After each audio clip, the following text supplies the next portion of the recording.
cool.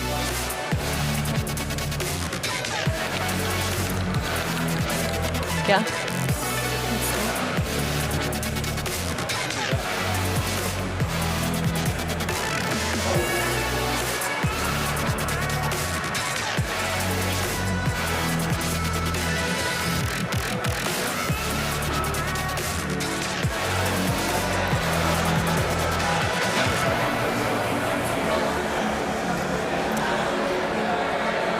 Welcome to the GXFS 2023. Ladies and gentlemen, welcome to Berlin, to Germany, to all our visitors here in Villa Elisabeth and out there watching the live stream. We are looking forward to sharing 2 days of inspiring keynotes and deep diving discussions about Gaia-X Federation services with you. We want to learn about solutions based on GXFS that are already running, that are already working, and we want to enable you to use these or find new solutions that can boost the European digital economy. Nothing less than that, Andreas, right? Please give a hand for Andreas Weiss, representing your host, the ECHO Association of the Internet Industry. Andreas, you are the GXFS project lead at ECHO and have been involved with Gaia-X from day one. You are very experienced in hopping and hosting conferences like these, not only to mention the successful conference, the last Connect in 2022. So what are you hoping for today, or what are you expecting? Well, first of all, thank you everybody who's joining our conference here. It's so good to see you again in person, and I think this is my key objective. Let's try to network, because my biggest wish is that we embrace the community for the uptake of GXFS, of federated data ecosystems, that we try to build something tangible. And in this sense, yeah, we have the hackathon down there, the workshop. We have people who are beside us trying to code right now at the moment. We have you here with all your experience about the real life world, and what is the sense of this in concept in general, and therefore we are very grateful to have you here, and we will have 2 exciting days. And we are embracing everybody by hosting this conference in English. That's a big difference from last year, and we'd like to know, where are you coming from? We prepared a little Slido. So there's a QR code coming up. Just scan it and enter your answer. And I want to ask all these not coming from Germany first to enter their country and where are you coming from. And you can also go to slido.com and enter the code 2878981 if that doesn't work with the QR code. And there's a cloud coming up now where we can see where you are coming from. For the Germans, don't worry, I asked you to clap your hands afterwards, so you're going to get your chance as well. Okay, yeah, Spain, Austria, Netherlands. Do you know where these people are coming from? Did you know it in advance? Nuremberg is another country here. It's new for me, okay. Yeah, I think we have seen most of them already to the bunch of video conferences we had, also previous events. Oh, cool. Very nice. So cool. Bayern, of course, Bayern. This is a typical bias here. And not only from the European Union, so that's quite nice as well, that you're coming from abroad and have a wider journey. And now I'd like to welcome all of you with an applause from the Germans. Welcome to everybody coming from abroad. Please give a hand so that we can hear.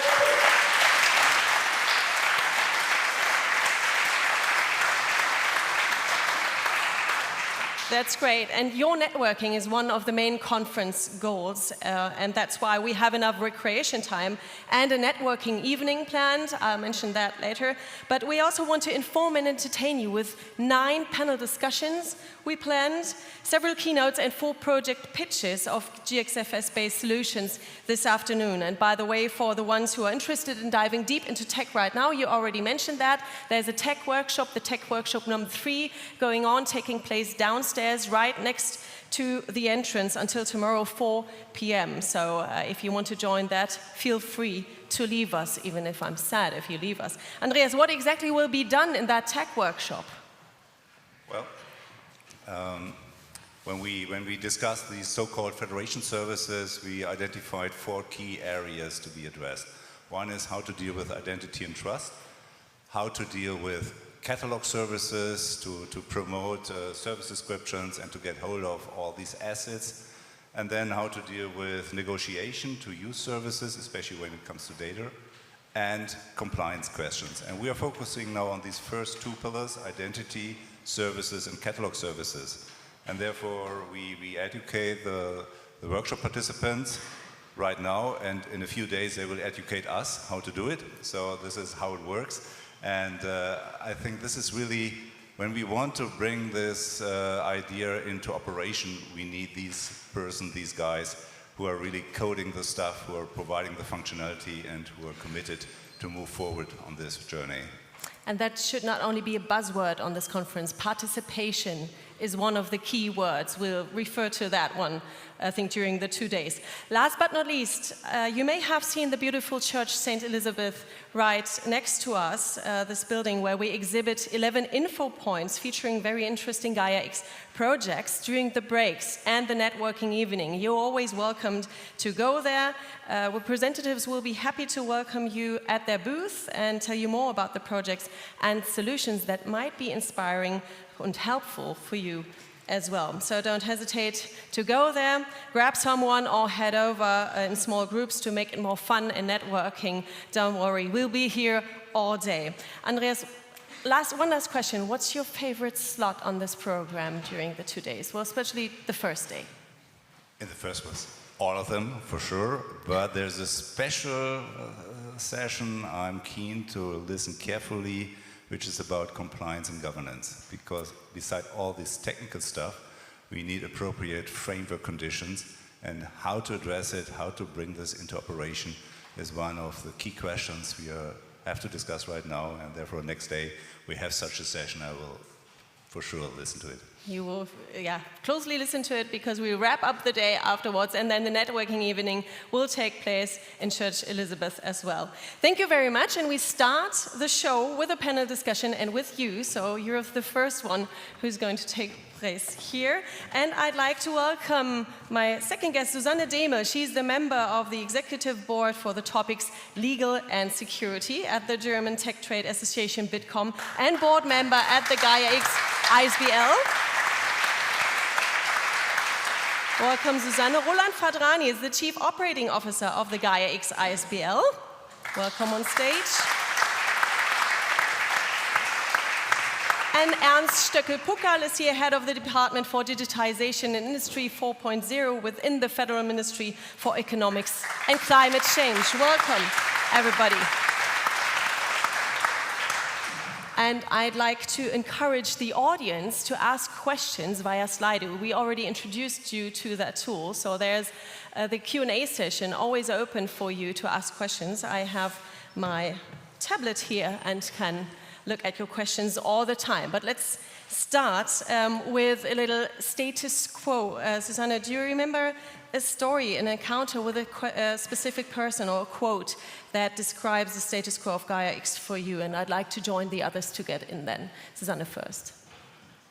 Well, maybe I just follow up on a talk I had today with one of my fellow BOD members who's new on the board, and he said, well, I look at Gaia as a platform where we try to build consent, and probably that platform is somewhere between, on the famous X, between the layer of the infrastructure and the layer of the data spaces.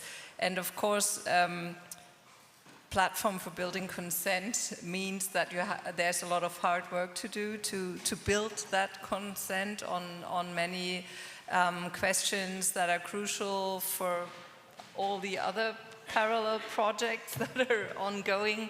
But I think that's it's a work in progress, and it's also a bit, for me, it's a bit of a catalyst that when we started that 3 years ago.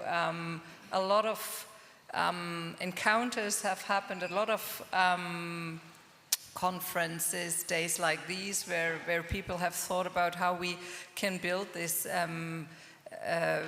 modern cloud infrastructure in Europe, and also and build on top of that the data economy. And so I think it's a bit of a catalyst still, but a lot has evolved around it. A lot of parallel and other processes are ongoing. So it's more and more also a kind of maybe a monitoring platform to try and align everything or keep up with all the developments that are going on. Aligning and keeping up with the developments is somehow your job as well, Roland. A specific person or quote that you remember that's typical for the status quo? Yeah, I think I was by invitation of the Austrian Hub, I think 2 weeks ago in Alpbach, European Forum Alpbach, which is always very interesting. We were discussing sovereignty from a society, state and technology perspective. And in the first days when we were talking about society, there was a lot about we need policymakers to help us make platforms secure and so on. And I found this really interesting because people first use platforms, then they push all their data there, and then they try for help to policymakers. I think that's an interesting approach, because we in Gaia try to do exactly the opposite. We try to get very clear rules and transparency before you start using data, and we are not even want to exchange data, we want to use data mutually in business cases. And I think that's the way more intelligent approach to think first with whom you share data and how you create value. Or with whom we share data is the approach as well. Ernst, you've been one of the founding members of Gaia as well, and know a lot of stakeholders and players in the field. Who were you in contact with the last time? What was your chat about? I would like to take out a completely different meeting. I was in Baden-Baden a few months ago, and I was sitting at a table where young students, PhDs, engineers were sitting. And I asked them, you're young, what's about, how do you experience the world, how it is developing? And it was really the one I asked first. He said, I'm a little bit confused. There is Gaia-X, he really started, I do not understand exactly Gaia-X, but it seems to be very important. And my message was Gaia-X succeeded really to, to get known by many people who will work in the field of data businesses, but also that we have a task to explain not only what everything is, but to make it clear what are the different roles in the system, so that people don't get confused. What has everybody to do and what not? And as you said, I think it perfectly fits to what you said. It's not everybody has to do everything, but everybody has to take a role and to find out where is my pain and where is my, job where I have really some, what I can add to the whole system. Yeah, not everybody has to do anything, but you know a lot of people, Andreas, who you are coming together with and who you are bringing together. So what was one of the key encounters during your last weeks or months? Well, in general, I need to state, for me, Gaia-X is a once-in-a-lifetime opportunity to do something. Am I still on? Yeah, okay. And we have a lot of discussions, and as Ernst rightly said, if you ask 20 people about Gaia-X, you're getting 20 different answers. So this is part of the game. But we try to make the best out of it, to understand what is your perception of Gaia-X, why do you care about Gaia-X, and how to bring it into a big picture. And I think this is the obligation of all of us, to listen carefully. Why should people care, and what are their challenges, and do we have the right answers to their challenges? And this is an ongoing journey, and I think also as when you're ready, and I said hopefully never, because Gaia-X is an ongoing journey. It's just a starting point here, and we need to accept this. Communications is a big topic, like definition is a big topic as well, but let's start maybe with a few examples. I promised that in my introduction, that we'll hear about solutions based on GXFS, on Gaia-X, that are already running and working. So I'd like to start with some lighthouse projects. Roland, what are the most significant and advanced ones in your opinion? we have a couple of lighthouse projects. So we have, of course, Catena, we have Eupro-Gigant, we have Agidata Hub. So it's from different industries, and they are at a different stage. I think most important for us is that the lighthouse projects can work beyond an immediate data space or ecosystem. So when you look at the single industry, that this single industry is forming a data space and exchanging data, that's not new. That has been done before. What is really important is as digitalization is moving so fast, and we made that decision 20 years ago where production and industry got very specialized and divided in terms of labor. That specialization led to the problem that now in the digitalization we need to have those business partners linked together, and you never know which are your business partners tomorrow. So if you're going to create an ecosystem and it's a closed ecosystem, then you're stuck because we are moving very fast. But now with Gaia, what we try to do is we try to create a central trust anchor and to create interoperability and transparency, and that would allow you to very fast onboard new ecosystem partners. Well, Ernst already nodded, and maybe you want to add to that later on, but I'd really like to stick to the examples. The best known or most driven initiative might be Gaia-X. Over 100 members, I think, achieved to enter the beta phase. How much Gaia would you say do we find in Catena? What are they based on? Roland.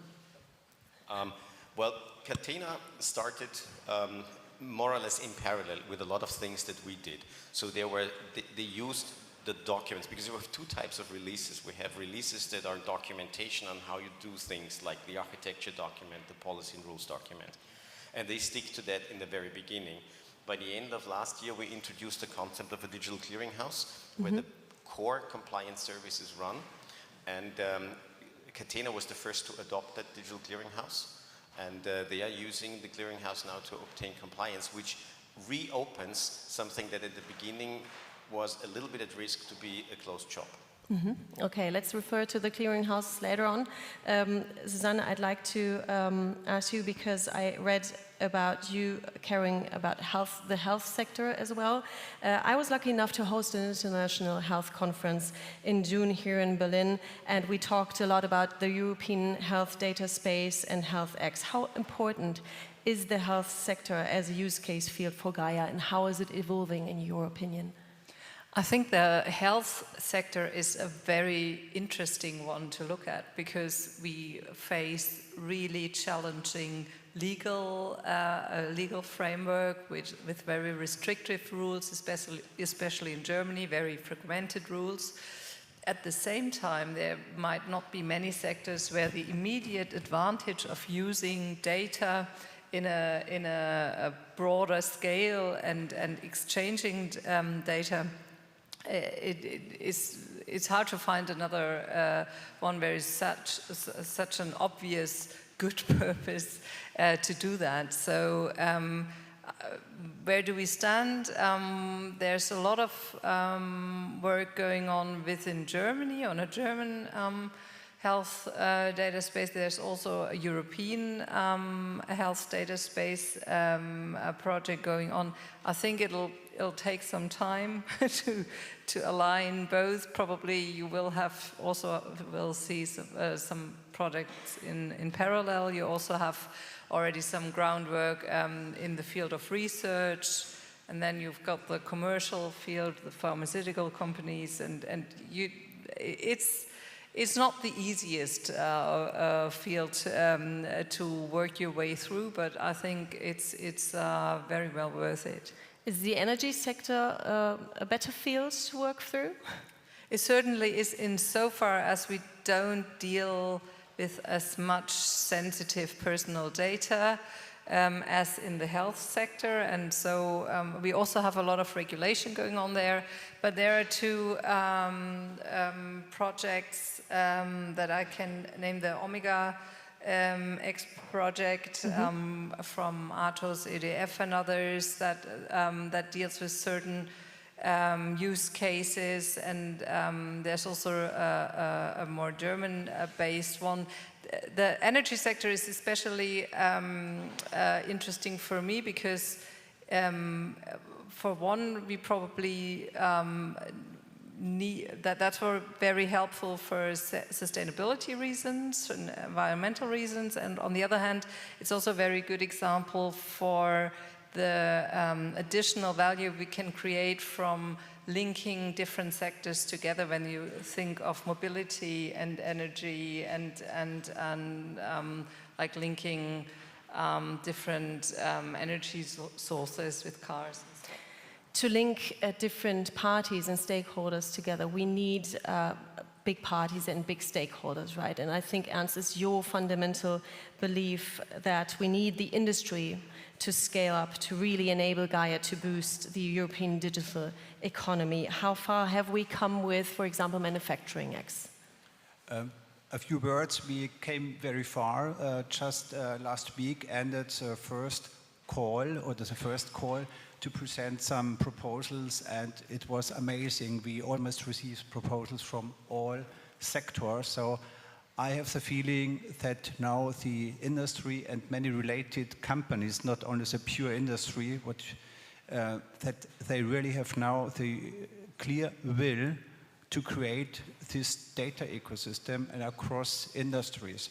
When we started, or the Gaia-X started with the support of the German government, substantially, I think Gaia-X made the idea very clear. You need somehow a pain, what do you want to solve? Then you need a clear governance structure, which has to develop also for manufacturing X, but slowly, not too fast, by the way. And third, you need open source software, you need a community process, and what is so often not really dealt with is an operating system, which is not proprietary, which is really open, just that you can really bring it on the ground to scale up. And I think the industry is in a position to really develop this system, and we all hope that it's very much interoperable. By the way, energy data, space X, the grid operators, they face a lot of problems because we have not only 20 power plants you have to coordinate, we have hundreds of, maybe 100,000 in the future.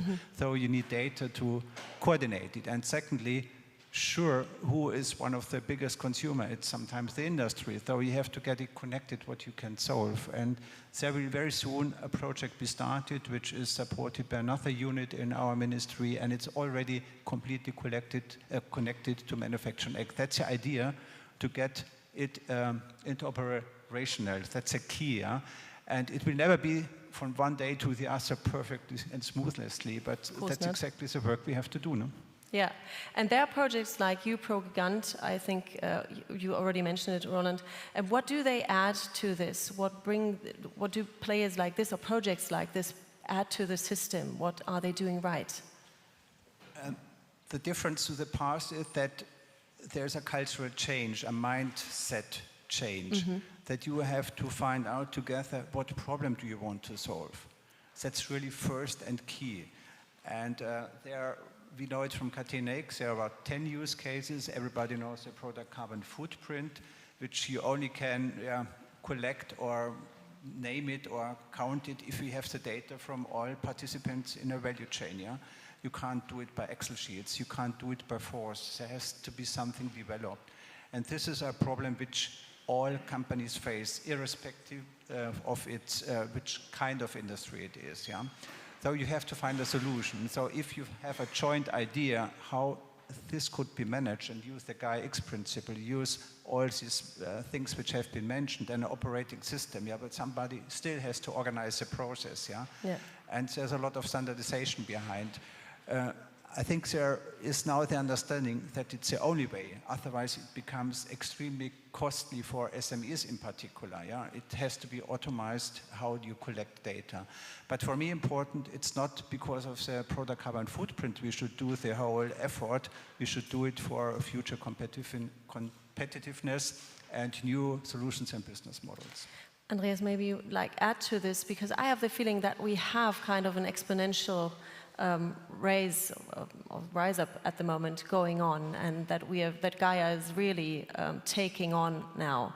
What are the first players, or what did the first players doing right, and what are new ones adding to that, so we get into this exponential curve? Yep. So from the beginning, Gaia-X was the idea to promote existing technology standards for large-scale deployment. So not to invent something completely new, but to bring all the pillars together, to orchestrate them, to provide components, to operationalize them, and then to scale up. As Ernst said, in the first place we have to address the mindset, because we have a couple of paradigm changes in this journey, which has to be accepted. For example, sovereign identities, describing assets, smart contracting, all these things which are of relevance to build such federated ecosystems. And I think when we have the first movers, as in Gaia-X, and it's so impressive that we have worldwide acting companies who are in a heavy competition themselves. Mm-hmm. They agreed to work jointly on joint objectives, which is something completely new for the market. This has never happened. And when we go to Japan, for example, to explain it, they are a little bit reserved about this idea, because they never thought that there is a situation where they have to work jointly, even if they are competitors. But if you target, for example, 6,000 OEMs around Gaia-X, or the nearly 300,000 suppliers, then you need to think big, but you need to harmonize, you need to bring a sound concept and a sound technology. And because every SME who's asked, now you have to do this, and next time you have to do this, and another time you have to do this, they say, I stop immediately. Yeah. Yeah. So this is one of the criteria for scaling up, and we need to take this serious. Mm-hmm. So to not put the process from top to bottom, but really create a federated system. That's what's the idea all about. There are already coming questions and I'd like to add that one to Katina. Gaia-X is quickly adopting the Gaia-X framework. How much is Gaia-X influencing the EDC? What is the current status of the development? Maybe, Roland, you can answer that one briefly. I didn't understand the whole question. Gaia-X is quickly adopting the Gaia-X framework. How much is Gaia-X influencing the EDC, and what is the current status of development? Okay, so EDC in terms of data connector. Yeah. Okay, so first of all, Gaia-X is not influencing Catena. I think it's the other way around. The Lighthouse projects need to give us input because they are our customers. So it's important that we understand the Lighthouse projects, and the most important thing where I was really fighting for with changing a little bit the way we're working from a process perspective is to get more feedback and collaboration and contribution from the Lighthouse projects in developing our services. When it comes to EDC, EDC is one connector like many others. We're working closely with the IDSA on certifications of connectors. What is missing at the moment is a plugin that can enforce data exchange policies, and that is what we're working on. Mm-hmm. That's kind of linked to more than one question, but I'd like to take this one first. What are promising approaches to get people to collaborate? Maybe, Andreas, you can add to your answer before. In my experience, some companies are like dragons hoarding treasure, very skeptical of sharing. Is that true? Is that fitting to your experience? Yeah, it's true. This was the initial trigger. If I share data, how can I keep my sovereignty, and how am I still the control of the data, which is also not for personal data, it's also applicable for industry data, because this is intellectual property. And then people sometimes think Gaia-X is a kind of magic dust and will solve all the problems they see out there, but in the first place, they need to be very clear about their business cases and their challenges. And if they come to this point, and if you say, this is related to data, but I cannot manage this challenge just with my data, I need to keep hold of other data, or we need joint services, then they are getting into this picture. Well, then Gaia-X is a clear conceptual approach to go into such a direction. And there's so much people who are thinking about all the side effects and how to harmonize it, that I think there are more than 1,000 of people who are discussing Gaia-X, which is sometimes not fun, but we are advancing. We are advancing, and today is fun.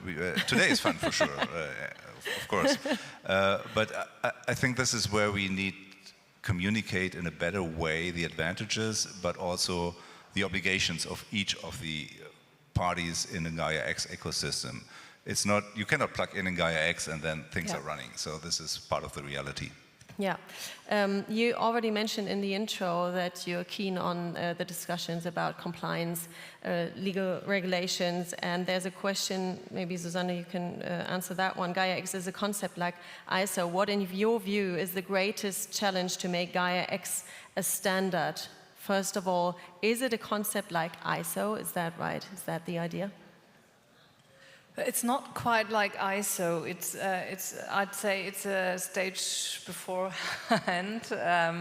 We're not like the big standardization bodies that we have, but it's more like maybe trying to be a speedboat and develop specifications that can further be developed in, or also be used in a similar way as standards that come from IC and Sensenelec and others.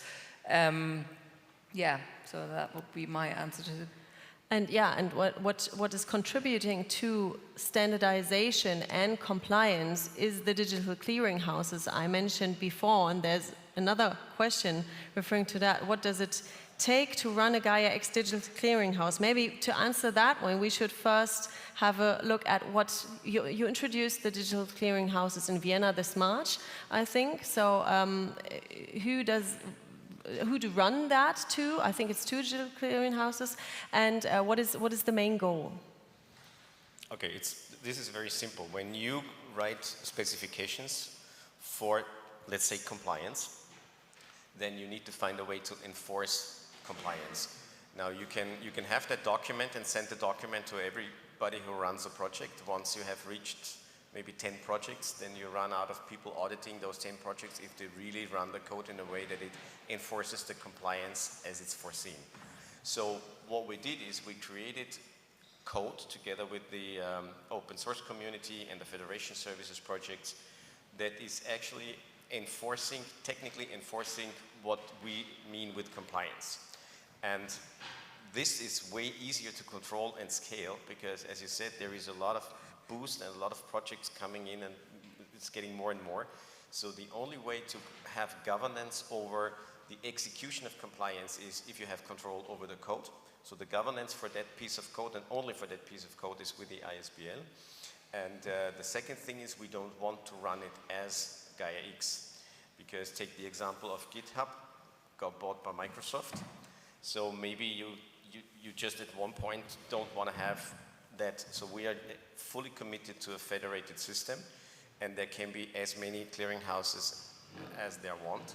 We have about 25 companies in the pipeline right now that want to run a clearinghouse. Okay, well, so what does it take to run a clearinghouse? What it does take to run a clearinghouse, there's a set of rules that you run. You take our code and then you have a set of rules you need to commit to. These are basically ITIL SLA stuff. This is compliance stuff. And this is a couple of other rules, like for example, that you need to own the infrastructure, so you can't rent a server at whatever company and then try to run a clearinghouse. So the services need to be consistent. But I always say it's like the democratization of trust because everybody can run a clearinghouse who fulfills the roles and is willing to stick to the rules.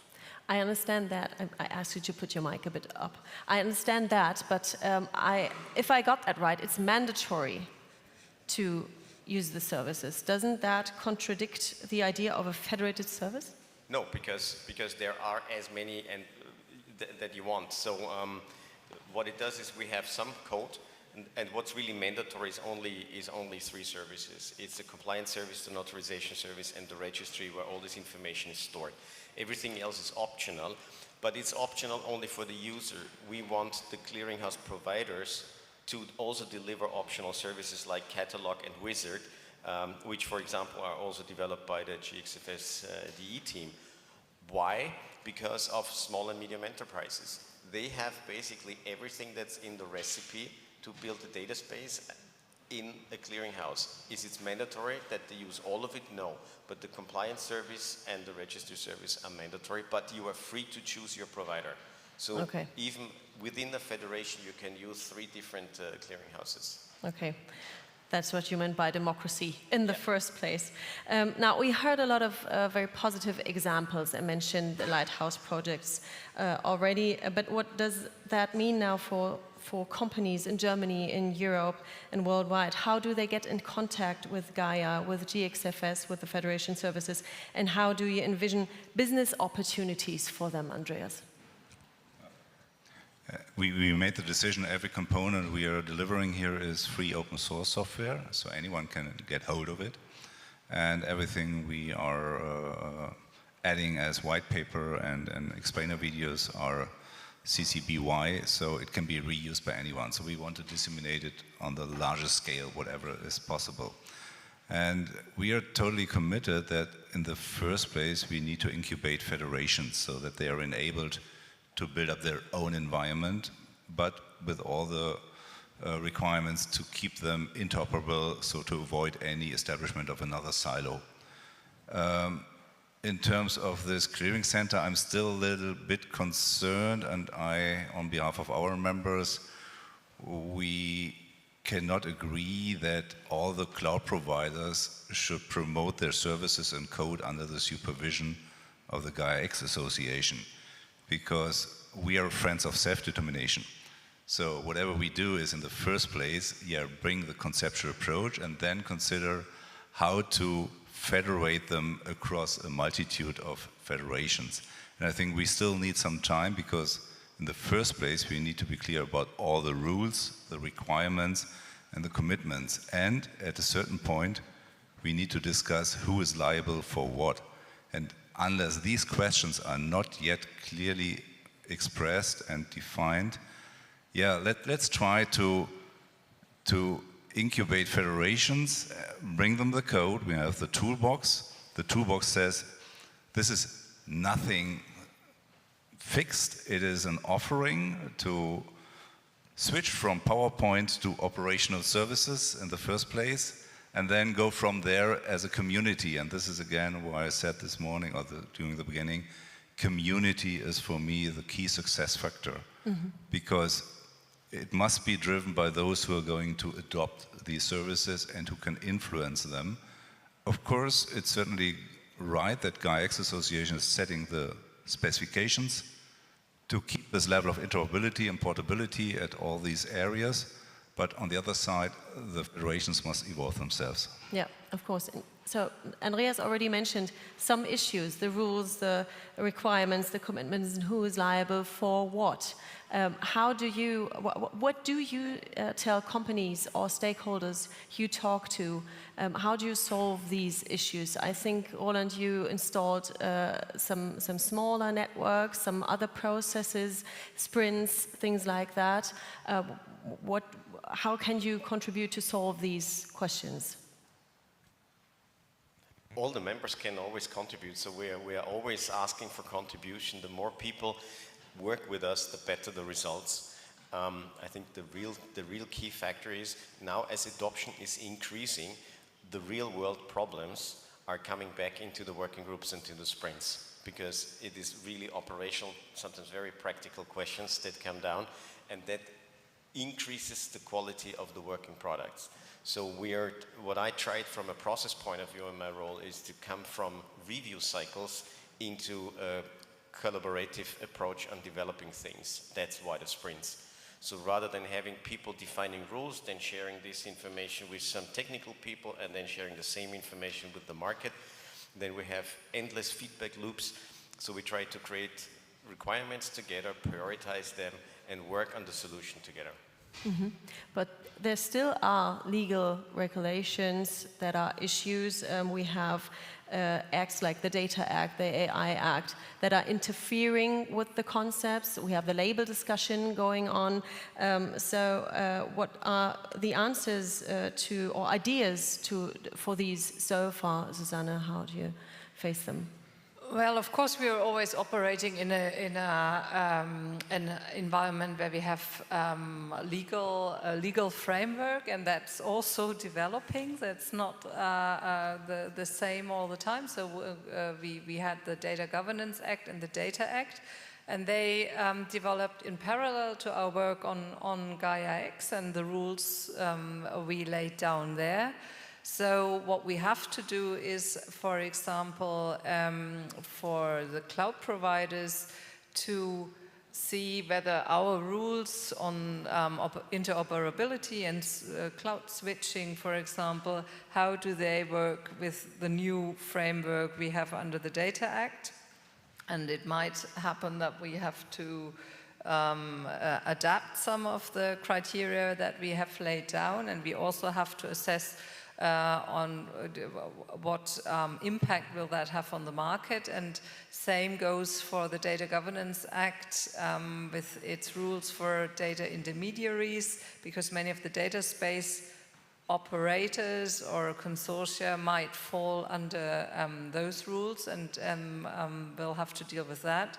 So yeah, we have to look on these processes and see how we ideally make the rules within Gaia in a way that they help companies to properly implement the legislation.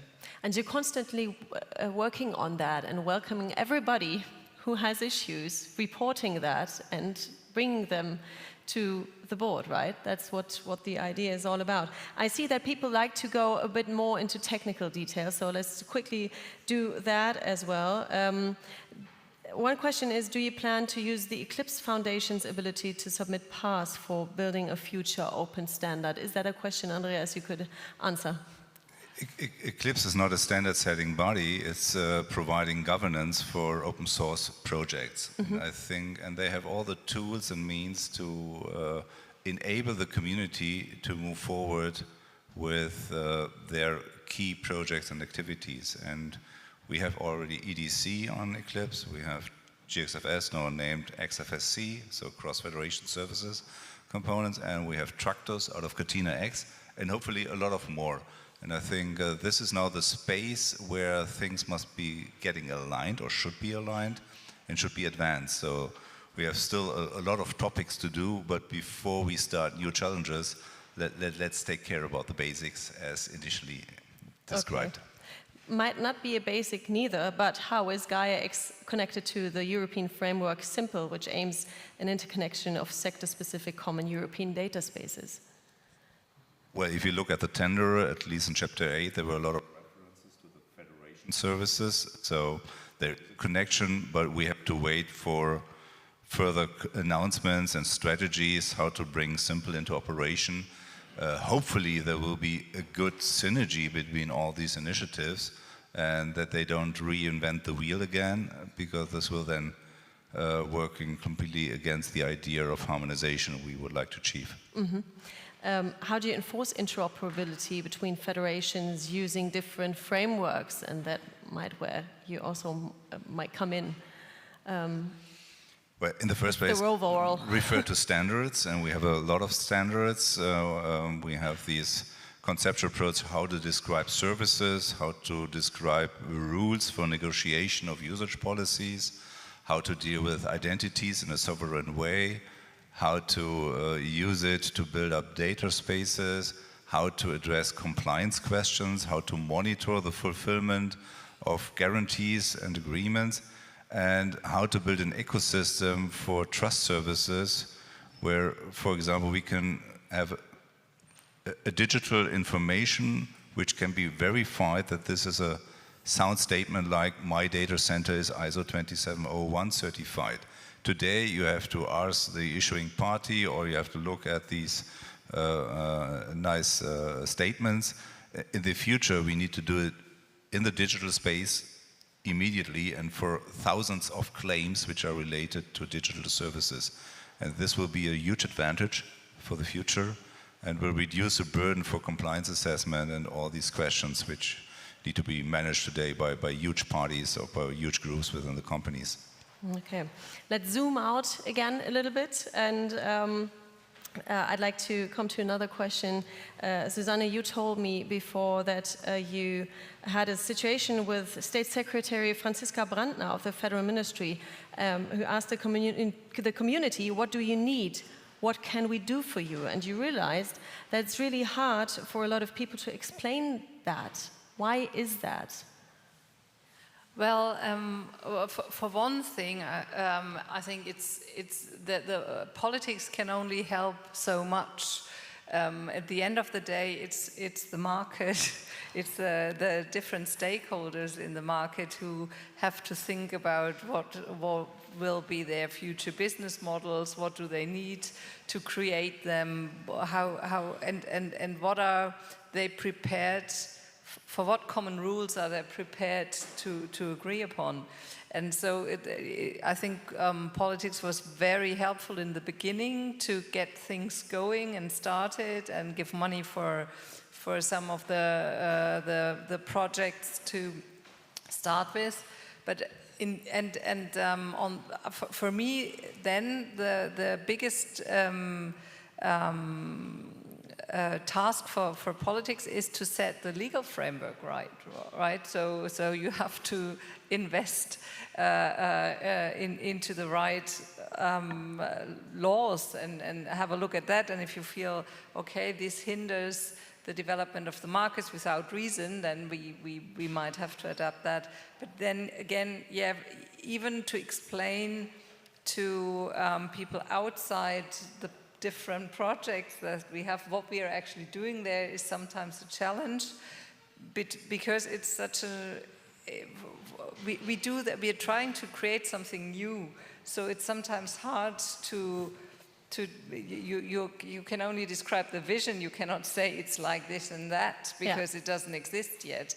And then again, you also deal with many people who come from a technical perspective, and they want to know, where do I find that software, how reliable, you know, who has checked that, how does that fit with my industrial processes, and stuff like that. And then you have the other people who maybe come from data protection and ask, well, but what are the standards you live up to? Or politicians. Or politicians. And ministry workers. So how important is the communication process within the ministry and within the political process?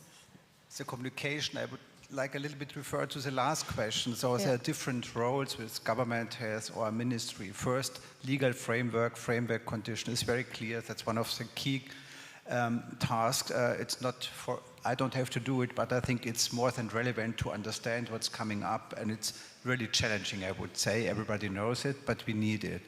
Secondly, we talked so much about this collaborative approach, community approach, and it's very difficult for one company simply to start that process like Gaia-X. And when we started it, we were, as politicians, a moderator, and for example, it's in my field of responsibilities, a platform Industry 4.0. We developed a community over many years, about 10 years, which got used to discuss issues and topics and problems and just forget about the company as far as possible and think about new solutions. But you need always some framework around where those companies feel comfortable and can really think out of the normal mind, out of the box. And this happened with Gaia-X, by the way. That's how it went, because we had this moderating role, and last not least, you have sometimes to support some R&D projects, because it's so difficult for one or two companies to change the world because they don't know if the others will follow. And I'm so happy that we have now really reached a state where there's no way back to the old silos and old thinking, but still a substantial way to go. Yeah. Maybe one last question from the audience, because that there are always topics that tease more interest than others, and that might be one referring to that. How important are monetization and payments in a business ecosystem like Gaia? I would say politics is extremely supportive of Gaia-X and all those ecosystems. Digitalization is always a prominent role. In the end, it's still a horizontal topic very often, And you have, if you see all the challenges Europe is facing these years, It's maybe not always in the focus, but we are supported. And sometimes it's not so bad because it's our task to develop it and not the task of the politicians.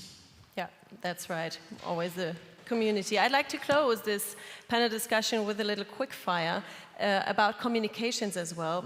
You read a lot of headlines about Gaia-X the last 3 years that might have got you down or boosted, I don't know, sometime.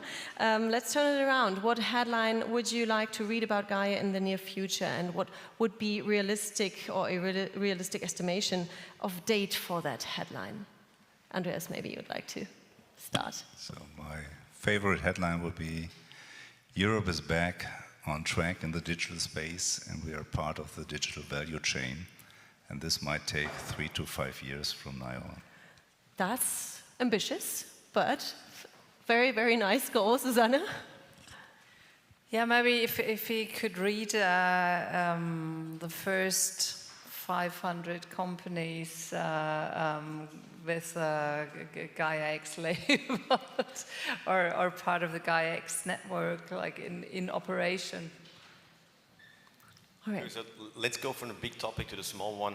My next, because it's short time, I would really like to see that Gaia and Manufacturing X join forces and collaborate on this Manufacturing X, because I think it's really important. That's a huge lever.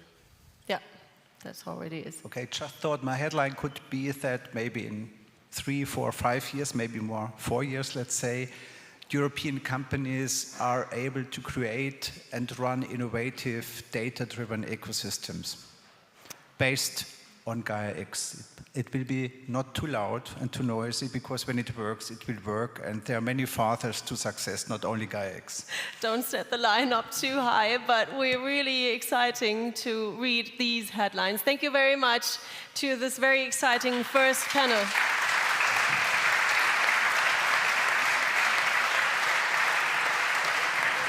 Thank you.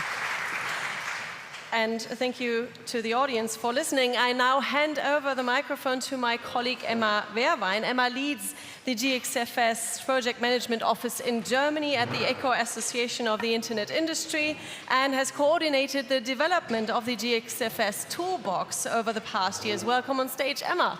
Thank you so much. Very nice that you're taking the panel now. You're going to dive deep into the GXFS world by introducing and discussing components that our GXFS offers to build a Gaia ecosystem, so to speak, the build your own panel. Is that right? Can I say so?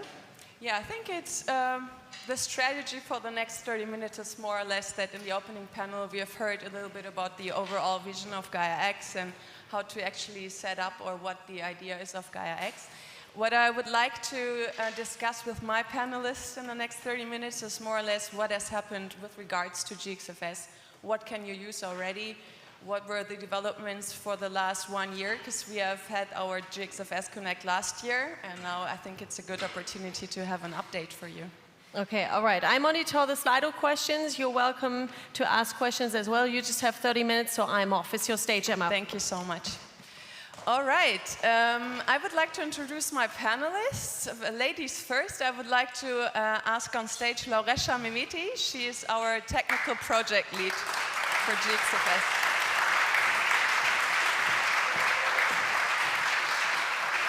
Then I already see our next one, that's Bertolt Meyer. He's the chief architect at T-Systems International, and he's also leading our work package for identity and trust components.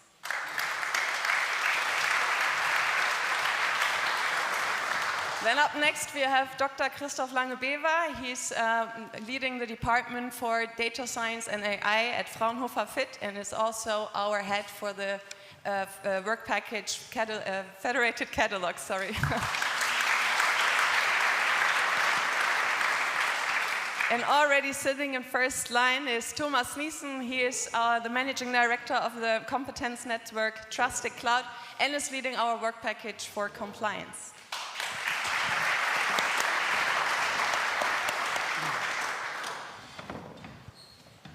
First of all, I think it's so nice because, to be honest, I'm working on a weekly basis with these colleagues. So I'm talking really continuously with these people. But for you, I think it's a great opportunity to actually get some updates from really the the responsible ones of the GXFS DE project as well. And I think, so thinking back to last year, the GXFS Connect 2022, we also talked about the toolbox. We actually demonstrated a short use case with the components of the toolbox. But of course, things have happened since last year. And especially when thinking back where we started, we had some time to actually write our first technical specifications that we have then turned into tenders, and we're recruiting our partners for implementing these components based on these specifications. And I think, especially regarding the identity and trust components, Bertolt, there's been some developments in the last year. I know for sure that you worked on some new technical specifications that are actually up for tender right now, European-wide. So Bertolt, maybe you can give the audience some updates. What is included in these new updated specifications? What have you focused on? Yes, as you mentioned, I'm responsible for the identity and trust, and when we start, and we have to look a little bit for the history, we start at 2019. That means identity and trust with SSI was better so. It was very, very early stage when we start, and what we did in this time, we see we can only use one framework. This was on sovereign. This is a implementation, and we stick very focused on the sovereign stack and also an ID union. And what we see is the change. The change was it goes more to interoperability and also to the W3C specification. That means we are currently not compatible enough in the whole, we are not compatible enough for other ecosystems. And what we did is we start to, in the specification, concentrate for interoperability. The AIP 2.0 is a specification for interoperability. That is important for us to implement that in the next phase. This is one.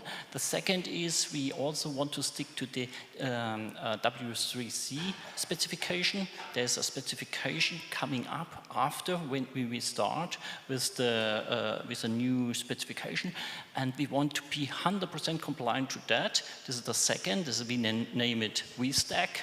The third is the OpenID Connect. OpenID Connect and SSI was first a little bit ecosystem parallel, and now the OpenID Connect come together and specify how it is interoperable usage SSI inside our components. And this is also what we extend in the specification to have also OpenID Connect. And all of you know in your company you use OpenID Connect for identity and trust. And this is what we did in the interoperability. Second is we got a lot of requests for security enhancements. What we see is more secure communication.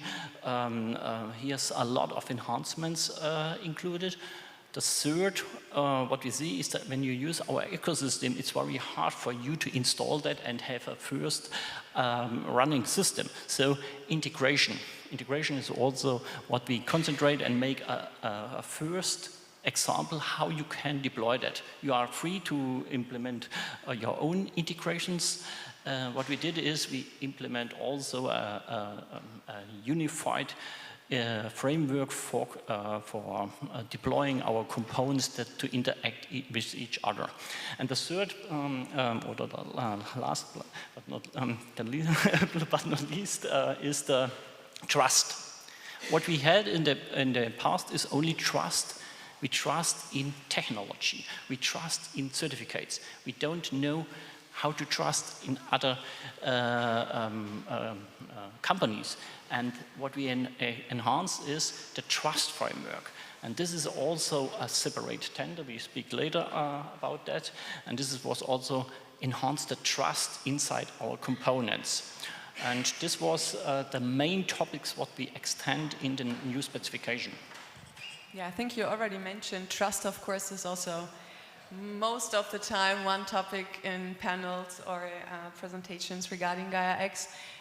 So we call it the train component. That's actually not a revised new specification, but it's not a revised specification, but it's actually a new component in the identity and trust work package that is going to be developed in the next couple of months. Can you maybe just really quickly, and so everyone can actually follow, not too technical, explain what's the goal? Why do we need this train component in our toolbox? As you mentioned, the train is not a new concept. We adopted from Fraunhofer. Fraunhofer invented that together with the IPSI in the European Union Blockchain Initiative and SSI Initiative. And we saw that could be make the trust with a standard that is already established in the internet. And when you establish trust, what can you use in a decentralized world? You cannot use a PKI. This is central. You cannot use that. So we need other mechanism. So we saw the DNS. Each of you have a DNS. And when you call a web page, you 100% ensure this web page comes really from your from the location what you expect. When you go to the bank, you expect the DNS was resolving exactly this page and not the other one. And we use this mechanism and combine it with our framework. And then we can say, you have a DNS, and we can trust 100% the credential what you deliver. And this is the combination between the DNS, a well-established technology in trust, together with the SSI and identity and trust. And this together is train. We name it train. Okay, so I think what is pretty clear is that it's actually really a technical project, as you might understand right now. But that's fine. I mean, that's the idea of like also this panel, to actually show like if you want to build and set up data-driven ecosystems, that's not only like a marketing activity or just like a strategic activity, but you actually have to deep dive into actually understanding how to technically set up things like that. But this for sure is also a topic in the workshop downstairs with the experts on the technical level. But I think something that's also interesting, maybe also for the audience, I think you mentioned it really shortly in your first answer.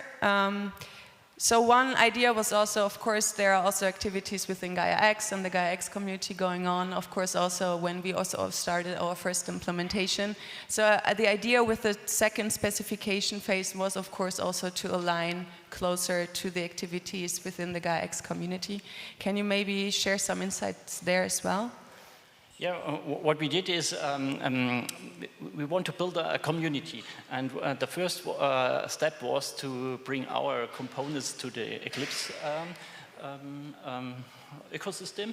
And next, what we did is now to invite the people in the specification and also invite them to commit new ideas. And this was starting now, and we see the first are coming and really enhance our code, and this is what we have to drive next time. And this is what we are doing is with a hackathon, we make informations and make the process more open. And this is not our software, this is Gaia-X is open, and this is very important for us. Yeah. And I think Lauresha, that's also a great transition to Lauresha, because she's actually one of our XFSC Eclipse project leads. Maybe you can give us some more insights, because maybe not everyone has followed the activities during the summer break. We actually moved our project and our code to the Eclipse Foundation. Can you give some insights about the name change and why we moved and the activities there? Sure. So everyone knows that Gaia-X Federation Services is a free and open source software. And it is a German-founded project, but due to legislations and schemas, we were obliged to drive the project through tendered partners. But the code was developed in GitLab, in repositories there, that the community also had the chance to see what we are working on, give feedback as well, start discussions. So the code was driven and specification through the partners, but the community was also involved somehow. With the move to Eclipse Foundation, where is the right place for open source projects, we moved the code this July. And now we are there with the repositories. So for the technical people, we have now the new repositories in Eclipse. But and Eclipse Foundation is maintaining now the services, and due to their regulations as well, we had to do the renaming of these services that were moved there, because they take over also the branding, and we name it Cross-Federation Services Components now.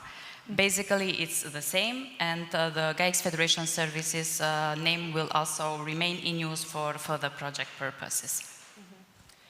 Yeah, so I think we are opening up the whole activities now to the community with this move, as you just explained, Floresha. And especially the federated catalog was really interesting for a lot of community members and projects that are surrounding the Gaia-X Cosmos. Christoph, you are heavily involved in the activities surrounding the federated catalog, and as maybe some of you followed, the implementation closed later than the other components for the federated catalog, so we lost quite some time there. What is the state of play at the moment for the catalog, and where would you say, also talking to the community, do you see improvements that should be made then, of course, in the community project in Eclipse? Well, the community has already started to adopt the catalog while it was being implemented. At that time, there were already activities in, for example, the German Gaia-X ecosystem project and in the Gaia-X for Future Mobility projects, adopting the catalog and, well, asking questions, pointing out problems, suggesting improvements, making contributions already during, well, the late implementation phase. And now, well, in the Eclipse repositories, you will find the complete implementation of the catalog as it was specified in specification phase 1.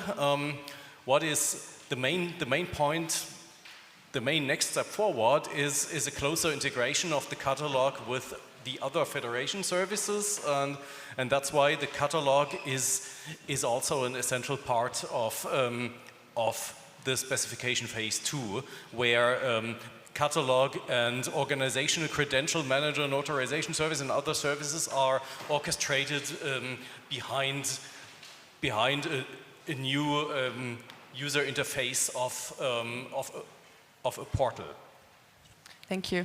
And I've just realized, can we switch maybe to the next slide just to give also the audience some more information if you have not followed everything for the last 2 years? Okay, I think that's not happening, but I think I can try it here as well.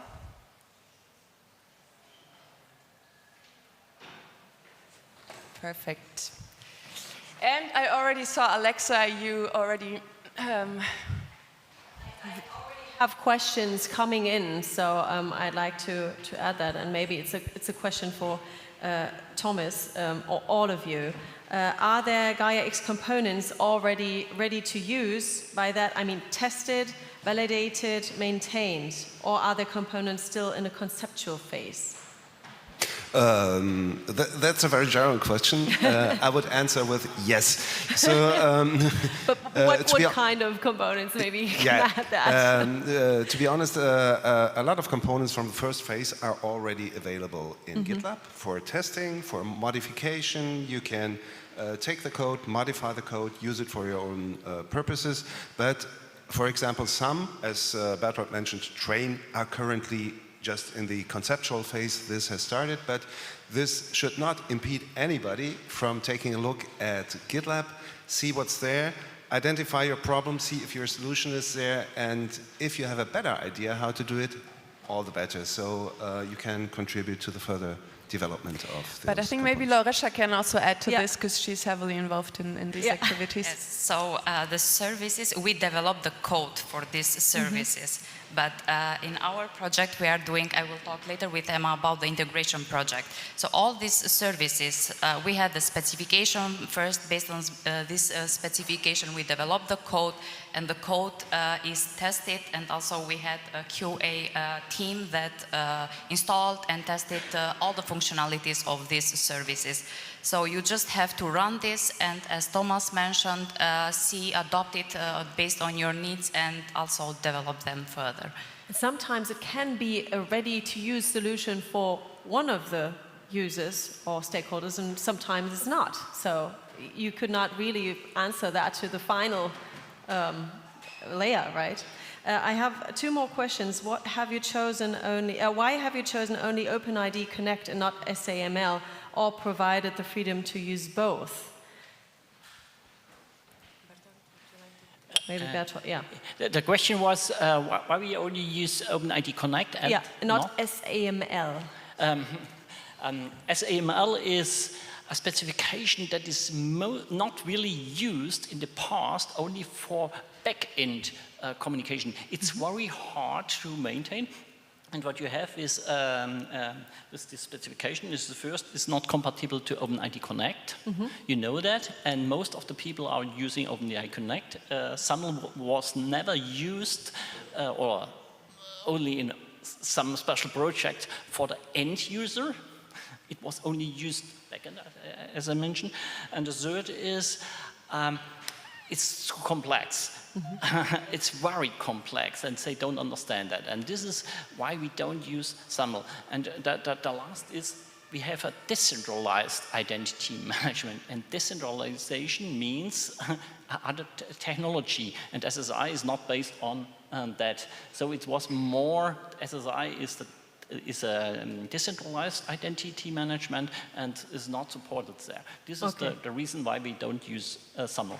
Okay, a very easy answer to a very complex question, actually. Oh, sorry, it was also complex. No, that was great. What about compatibility with the upcoming EUDI wallet? Is that possible to answer that one? Yeah, I can also answer that. This new ID wallet from the European Union is very human-centric. And what we look is to be 100% compliant with that. And what we see is it's 100% compliant today. Yes, they have some extension, what we have not implemented, and we want to make it compliant. What they don't have in the specification currently is for backend and for machine identification or organization identification.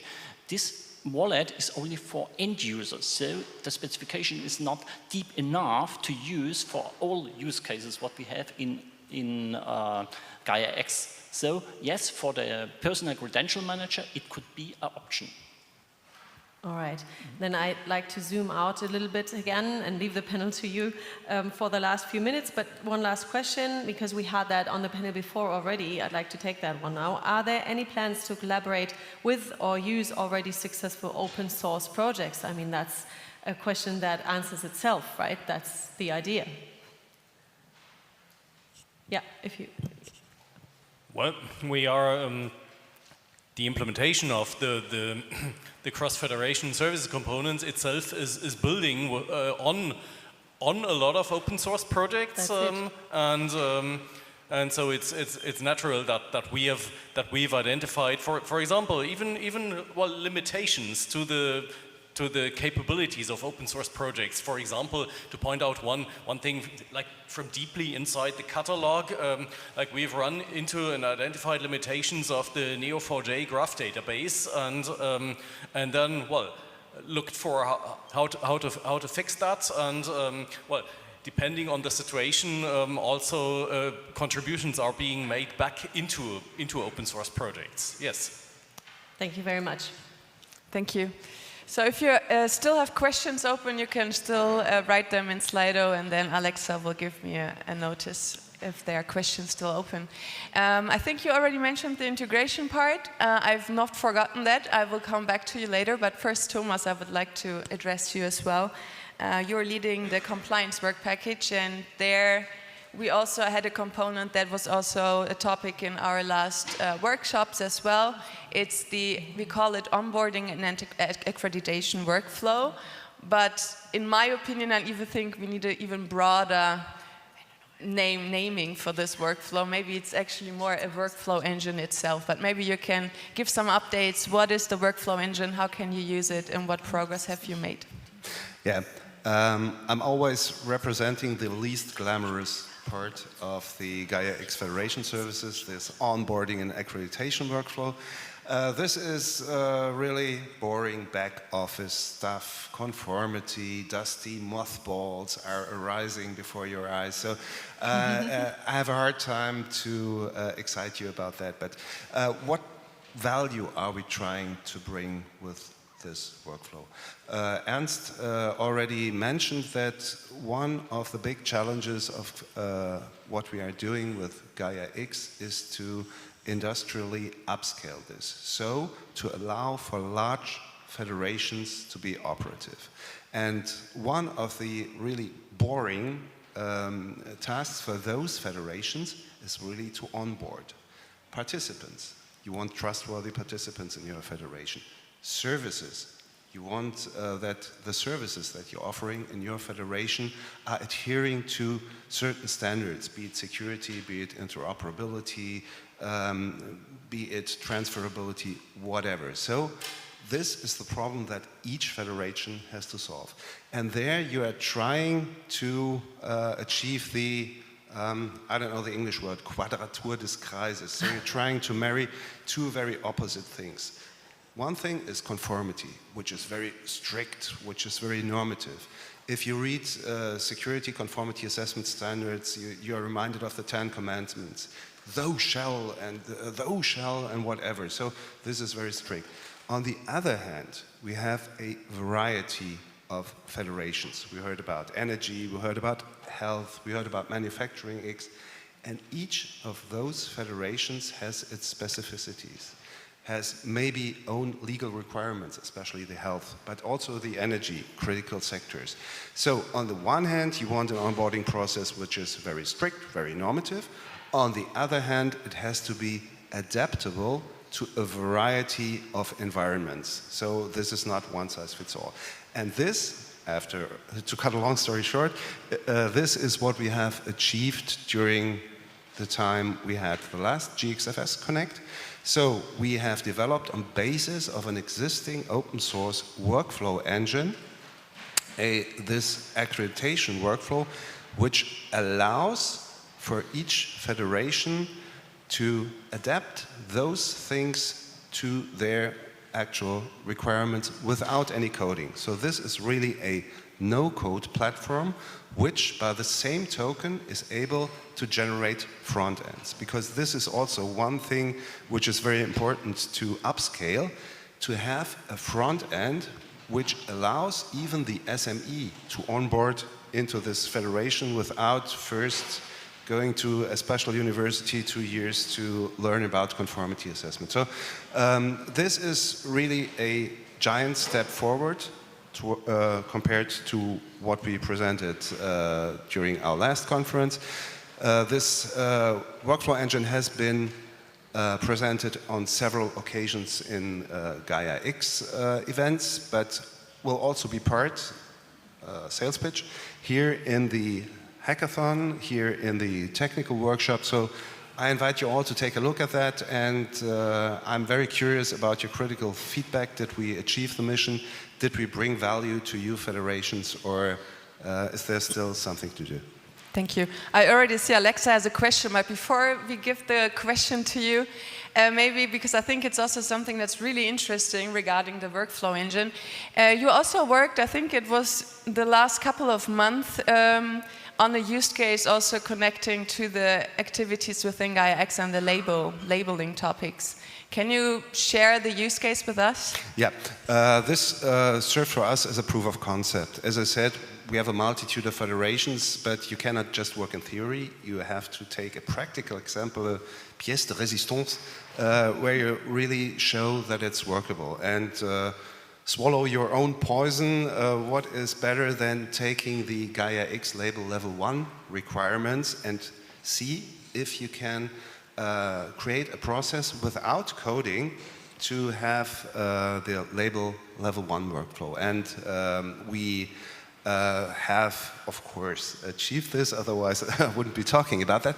But the really important thing was, as I said before, not just representing the workflow, but having a front end generated at the same time without HTML coding, which really allows anybody to enter into the labeling process and serve the interfaces of the clearinghouse, for example, the notarization service, which is essential in this process. So I think this was a very successful step for us, where we could show that what we have conceptualized in theory really works in practice.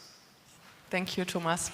Sorry, Alexa. Just one last question, because I think that's a very interesting one. What is the schedule for the actual tender, and how do you coordinate output of the tender and contributions of the community? So I think maybe that's actually even a question I could answer. Yes, really. I think it's one for you. Easily. So the tenders, we've actually awarded one tender that's regarding the train component yesterday. So we already contracted a partner there. But there are still 4 other tenders up at the moment. You can find the information on LinkedIn at our site, but also on our website as well. We just posted some news last week where you get all the links to also, of course, show your interest and to submit your application. And then we actually plan to have the implementation to end by January next year, so beginning of 2024. And of course, everything that the implementation partners will work on, they will work simultaneously with the community in the Eclipse GitLab. So everything will be there on a daily basis. And of course, we will also try to communicate and manage. That's going to be also Lauresha's and Steffen Schulz's job as the project leads, to actually make sure that the community is aligned also with the activities with the parallel implementation of the spec too. So that's it. Thank you so much for joining me on stage, and I will give it back to Alexa. Thanks very much, Emma. Thanks to the panel. Thanks to the audience for listening. There were more questions coming in concerning sovereignty, but we tried to discuss that on another panel, promised. So we are going into a half-an-hour coffee break right now. Refresh yourself or get blessed within Church St. Elizabeth. That's a hard one. Next door, where you find these 11 info points and get more information about projects within the Gaia world. See you at 3:15. Thank you very much. We'll await you with 4 project pitches of more solutions based on Gaia components and another 2 panels. Stay tuned. Thank you.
The goal of Gaia-X is to foster innovation and data sovereignty.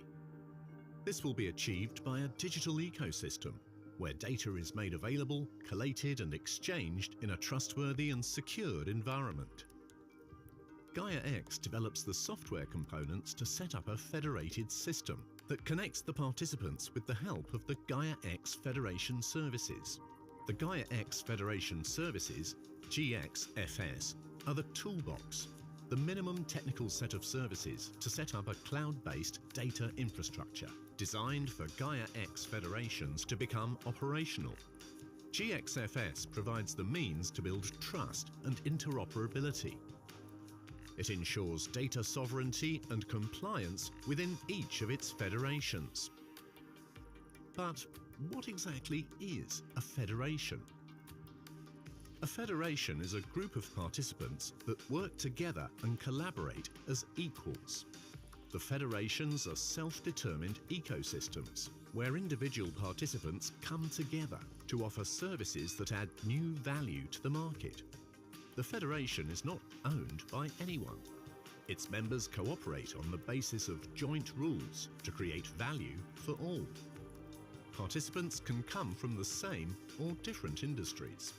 They can cooperate to create wider ecosystems. Every participant of a federation has a so-called self-description. This is the information given by participants about themselves and their services. It is tied to a specific common data format and is protected cryptographically. In short, self-descriptions make the federation functional and transparent. A federator can be a participant of a federation or an external provider. The federator facilitates the group's coordination and provides the necessary operational federation services implementation. Besides this role, the federator is a normal member of the federation, as equal as all other participants. The federator is appointed by the participants. As mentioned, GXFS is a toolbox of services and functionalities, implemented by the federator and used by the participants of a federation. The Gaia-X Federation services are developed as open source code that is not distributed by a central authority, but can be modified to build apps and services to match the specific requirements of each federation. The different service components will be covered in more detail in upcoming videos. GXFS is structured along 4 different work packages and the portal. The first work package is Identity and Trust. This work package will support with authenticating the participants in a federation and help them keep control over their digital identities via credential validation and other identity management techniques. Federated Catalog. This work package will enable the creation of a repository for each federation. In this repository, participants of a federation can find information about other participants and their service offerings. The federated catalog is capable to manage complete end-to-end scenarios. Data sovereignty services. This work package enables transparency and control over how data is used. This is done through digital contract negotiation, validation, and monitoring. And last but not least, compliance. This work package enables compliance checks for services offered within a federation. The Gaia-X compliance framework serves as a basis for this. This will be achieved through interaction with a set of decentralized services, providing for notarization of relevant information and automated monitoring of critical compliance criteria. In addition to these work packages, the Gaia-X portal will be used as an example of a gateway that enables user-friendly access to services, onboarding, and accreditation of participants. In our next video, we'll take a deeper dive into each of the work packages. Welcome to the Gaia-X community.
Welcome back, everybody. I hope you feel refreshed and took some new thoughts and inspirations from the last two panels. The networking is obviously in a good shape, so we expect more people to come. Don't be disturbed by that, but we'd like to continue the program. Now that we've just learned about the GXFS toolbox in the previous session, the upcoming pitches will give you a tangible insight into how GXFS components can be used.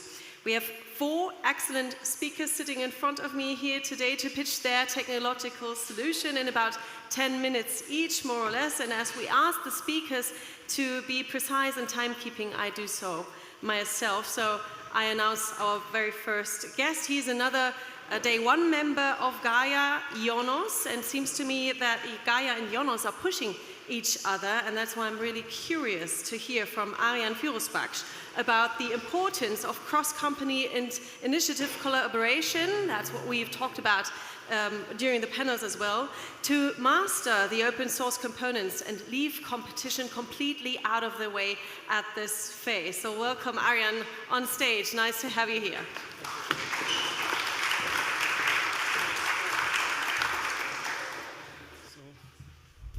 Hi everyone, happy to be with you. So thanks a lot, Alexa, for the nice introduction and testing to see if I can switch to the presentation or not yet.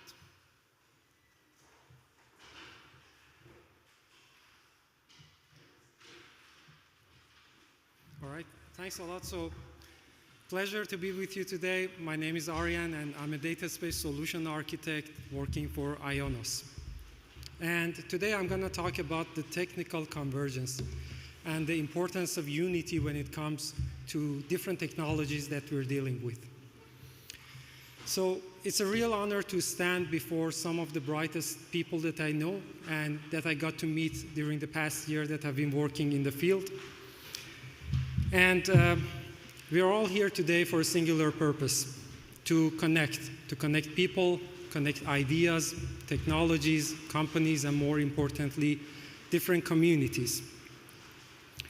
As you already may know, Ionos is the European cloud provider, and we are proud to be active in different initiatives, such as Gaia-X, GXFS, IDSA, and also contributing to the EDC.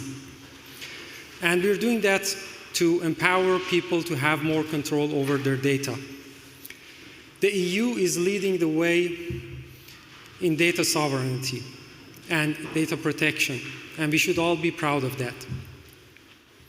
The initiatives that I named and many others are pioneering efforts in underlying the immense potential that it comes with the data economies.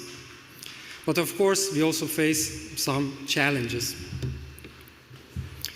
So the lesson we learned from the projects that I mentioned, and they were in the previous slide, is that although the need is clear, but the path comes with some obstacles. So the solutions, the consumers are a bit overwhelmed with different solutions out there, with various solutions out there, and with hundreds of pages of specifications and documentation sometimes. But hey, the challenges are natural, right? We're exploring new territories. So it comes with some challenges, and that's quite expected. So what's our way forward? What can we do about this? I want to give you an example about WordPress. Many of you already know this content management system, WordPress. This is an open source and free software solution that powers up to 65% of all websites on the internet. WordPress succeeds because it focuses on its core functionalities while creating a marketplace for different software components, extensions, themes, and plugins around it. Now take GXFS as another example that offers robust components. And the key to a broader vision is not an isolated excellence. We know many of these initiatives, GXFS, IDSA, EDC, iShare, Fiverr, and we're collaborating with all of them. But many of them are offering the solutions on their own. So the key is to bring all of these closer together and to unite to create the core functionalities as free and open source software solutions that everyone could use. So my call to action today is to let's combine our strengths in different organizations and different initiatives to create the perfect core components that are making us able to build federated data and services spaces. I can imagine a day in which you can run a data space or a federated ecosystem as simple as you can run a WordPress website. It should be achievable and available to everyone. I don't think it's a dream. I think it's too early to compete over the core components that we're building. We hear from different organizations try to come up with the yet next best thing. But the competition, to my opinion, could happen in the future when we are all benefiting from various free open source software components. And we can build $1 billion marketplace as WordPress has it right now around the plugins, extensions, and themes. And my final message is also to the communities. So as you can see, everyone wants open source software, but no one wants to take responsibility for it. Everyone is expecting someone else to build something for them to be used. And this is also one of the lessons learned in different projects that we're working on, because all of them depend on components from GXFS, from IDSA, EDC, and they face a lot of challenges, and they have to build a lot of workarounds and solutions to fully implement the existing components, but they rarely contribute back to the community. So my message is, if you're using open source, please contribute back to it. Fix a typo. If you find admin credentials somewhere, fix it. Or at least try to fix it or report it back to the community. And that's how open source works. So I wanted to have this short session to have the sort of neutral message of unity among all different initiatives. And thank you very much for your time and for your attention.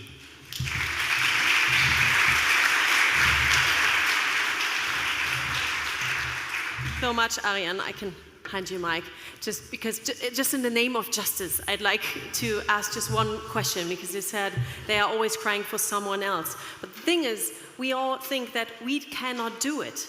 How, or what is your advice to overcome that feeling of, I cannot do it? Yeah, absolutely. So most of the times we see a lot of experts working on different projects, and they try to resolve really big problems. And these guys know how to deal with open source software, but the problem is either due to the time or, I don't know, the motivation. They normally don't contribute back to the society, to the community. Mm-hmm. And my message is to be more humble and try to be more agile. So try to contribute back. So that's a mindset change. Thank you very much, Ariane, for this short insight. Thanks. Thank you.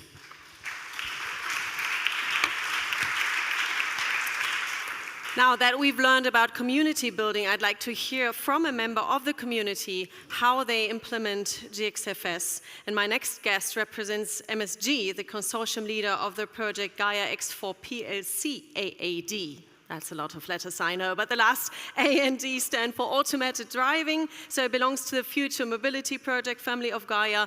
And what the consortium's take on a federated catalog looks like is now presented to you by MSG business consultant Lena Sauermann. Welcome on stage, Lena.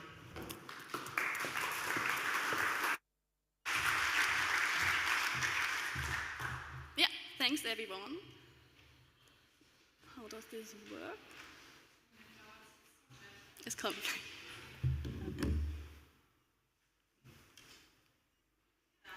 Yeah, perfect. Okay, yeah. Thanks, Alexa, for the nice introduction. PLC AAD stands for Product Lifecycle Across Automated Driving. And as mentioned, we are part of the project family Future Mobility. I want to quickly show you how our project is structured. We are mainly driven by 3 use cases, and the first one is simulation. This covers all about simulation data like maps and scenarios, as well as simulation services. The second one is the so-called bullwhip effect. This focuses on the multi-party surveys to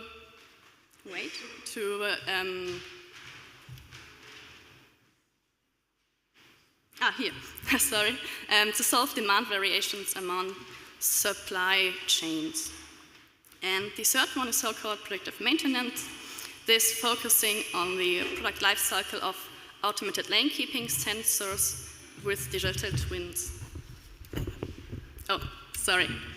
And below that we have two main working packages. The first one focusing on architectural aspects and the second one focusing on infrastructure.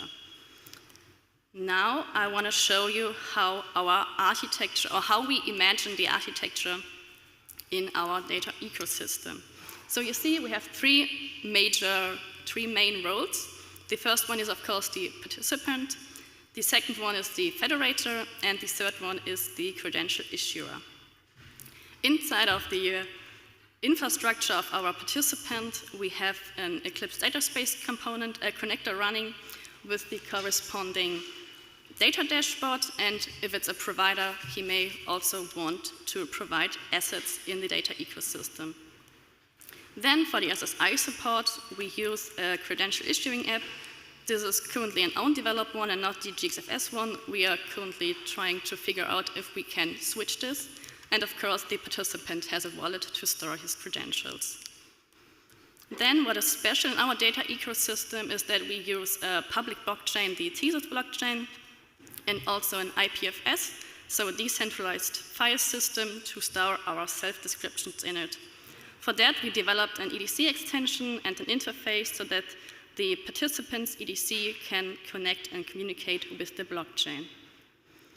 And also in the federator infrastructure running is an ecosystem and a monitoring service, and currently a Gaia-X clearinghouse, which contains the compliance service, the registry, and the notice tree registration number. Now we come to the federated catalog, which we are using currently in combination with an own marketplace front end. The catalog has also an interface to the blockchain so that it can get the self-descriptions from the blockchain and can save it into the federate in the catalog. And it also communicates with the clearinghouse. Another component we have is our own developed self-description creator. It's a tool developed by MSG, and this allows us to create and sign self-descriptions out of claims and then save them directly in the catalog. This is also the part I want to focus on today. So I want to show you quickly the workflow, how we do this. But first, let me give you more details about the catalog and how we are using it. The catalog for us is a centralized storage for the self-descriptions and also for the defined shapes in our data ecosystem. So, which is cool regarding the catalog is that we can save their shapes that we defined in our ecosystem and that our participants can use. It is also, as I said, the backend of our marketplace and portal. So the catalog offers interfaces to search for data. So we use this to get the participant have a front end to search the catalog. Also, it communicates to the Gaia-X registry so that we can make sure that only Gaia-X compliant self-descriptions are saved in the catalog. And last but not least, our self-description creator, which is an open source tool, which has an API interface where we can sign and create self-descriptions. Now, let's see how this is working for us. So this whole process is automated, and we implemented inside of this multi-party survey tool a process that every time a survey or a survey result is created, we automatically extract the claims from it. And then with the self-description creator, we then convert these claims into valid signed self-descriptions and then load them into the federated catalog. And after this, the participant or anyone in the data ecosystem can look into our portal and marketplace front end and find the survey or the survey result. Yeah, after this whole theory, I quickly want to demonstrate this to you. I hope everyone can see it. I'm not sure if the video is running. I think it's a bit dark, maybe. Yeah, so here you should see our claims. I just manually extracted them now. We defined these claims, or the structure of the claims within our project. I hope the video is really running, I'm not sure. Okay, yeah, you see, for example, or you don't see it. Yeah, okay, it's running. Yeah, so now I go to our self-description creator and copy the claims into it, and now we really have an API call. We can send it, and it will be created a self-description. The self-description is signed, and now we can use this self-description to send it to the catalog. Okay, you see my access token ran out of time, so I quickly need to get a new one. And yeah, now I got the access token, and then I send it to the catalog, finally. Yeah, so this worked. Now the self-description is in our catalog, and everyone can go to the front end and see it. Yeah, here you see our search mask. They have 3 major fields. This one, which you currently see as the most important one, these are all the shapes that are currently in our catalog. So every time we can search for certain types of shapes. So yeah, and if you see now the search domain adapts to the search. You see also here, if I click on a different one, you see also the types we can search for changes. So now I want to search for our survey. I just want to get every survey. So I click search. We're searching in the catalog for all the surveys that has this shape. You see all the ones, and here you see the one I just created. It's the GXFS Connect test. If you click on the detail page, you also see the details. Yeah. What you currently not see, what I will show you in a different one, is the possibility in the catalog to link self-descriptions to each other. So we see here, we have another survey, and we linked currently the corresponding survey result data, which is really cool. Yeah.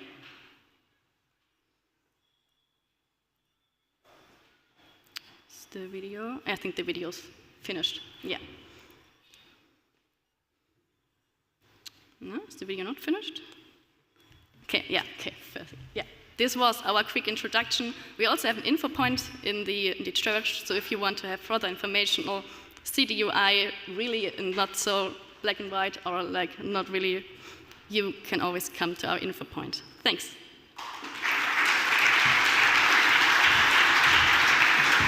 Thank you very much, Lena. That was kind of super techy stuff, but it's also super cool to see, not only for the community, but also for the GXFS team, what you've presented, and that your solution is really based on the Federation services. That's really nice. Thank you very much. No, thank you. That's very nice. Thank you very much.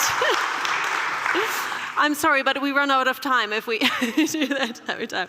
So most of you may have also heard of Sovereign Cloud Stack, or beneath the GXFS, another funded project to promote safe and trustworthy basic infrastructure for future data ecosystems. Friederike Selke, and she's community manager, and ecosystem manager Alexander Dierb will now show us their vision of a cloud provider network that is able to function as a virtual hyperscaler, and what this has to do with Kubernetes. Smart Cloud Grid, network for a sovereign cloud infrastructure. Welcome, Friederike and Alexander.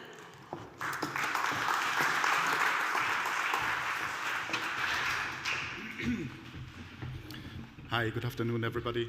I'm not sure that we really talk about Kubernetes. Do we talk about Kubernetes? Maybe you talk about Kubernetes. I'm not talking about Kubernetes. Anyhow, so let me get this. So how do I move forward here? Yeah. Okay, that may work. First of all, I will try to highlight well, a problem statement, which is for the sovereign cloud stack, which is very similar to actually what GXFS is trying to address. And GXFS is providing with this tool set a foundation for digital federations and for data spaces, right? It's a prerequisite.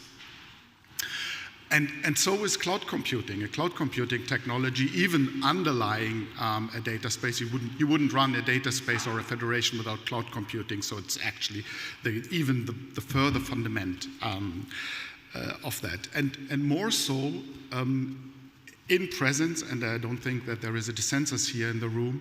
And certainly in the future, cloud computing resources or computing resources will be provided by cloud computing environments, by cloud environments. That will be the future.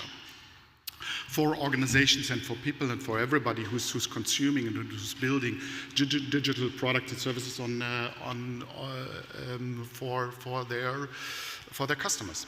Now, because that is so fundamental, it's probably wise to understand and to think about what consequences it has when you build on a certain technology, or when you select one, and specifically what the dependency you have besides of the capabilities with respect to digital sovereignty, for sure. And what I'd like to very quickly give a perspective here is on the current market situation. And that is one perspective. You may have others, or there's certainly other ways to look at it, but that's one way. And one thing I list here 3 classes of providers. The first one is the hyperscalers, and we know them. And typically, what hyperscalers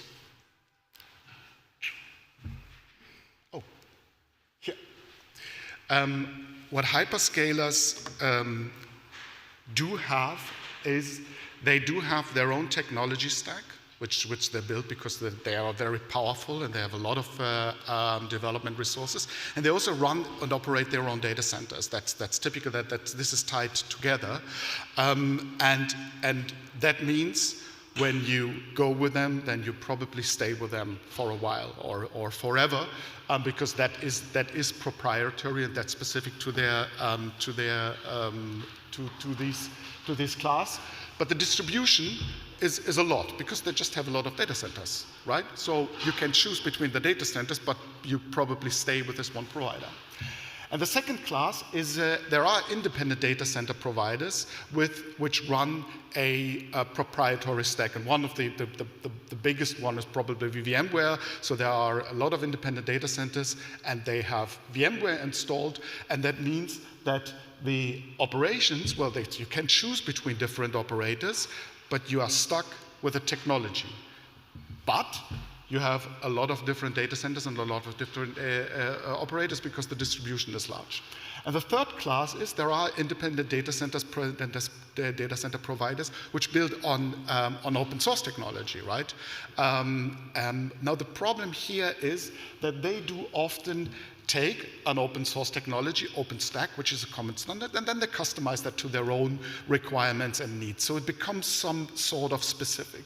So you actually can choose between the data centers and you have a technology which is widely spread, but, oh, I'm sorry, the distribution, that was the last point. Let me go back here. The distribution is very low. You probably are stuck with the data center and the technology. And I hand over to Federica. Thank you. As Alexander pointed out, cloud technology is the very base of what we are doing here and will be in future raised. But, and when Gaia-X started, many voices were raised that they will build a European hyperscaler. As we all know, that was never the goal, but it was said. And do we need one? For me, and we are all here to do federation services, no, we don't want one big European hyperscaler, big tech. we want a network of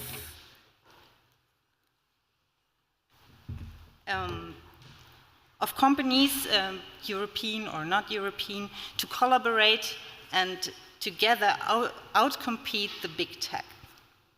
This is our vision, and we want to introduce this smart cloud grid as a network. And it will be, or our vision is to become this cloud grid hyperscaler-like. This like is very important because, we don't want to copy the idea. We want to make it better and European. This smart cloud grid is a cloud or a network built by many and operated by many. It is based on standardized, interoperable, open source, production-ready, digital sovereign cloud infrastructure. That was a lot of buzzwords, but I will explain it further on. It is operated by several cloud service providers who work collaboratively together.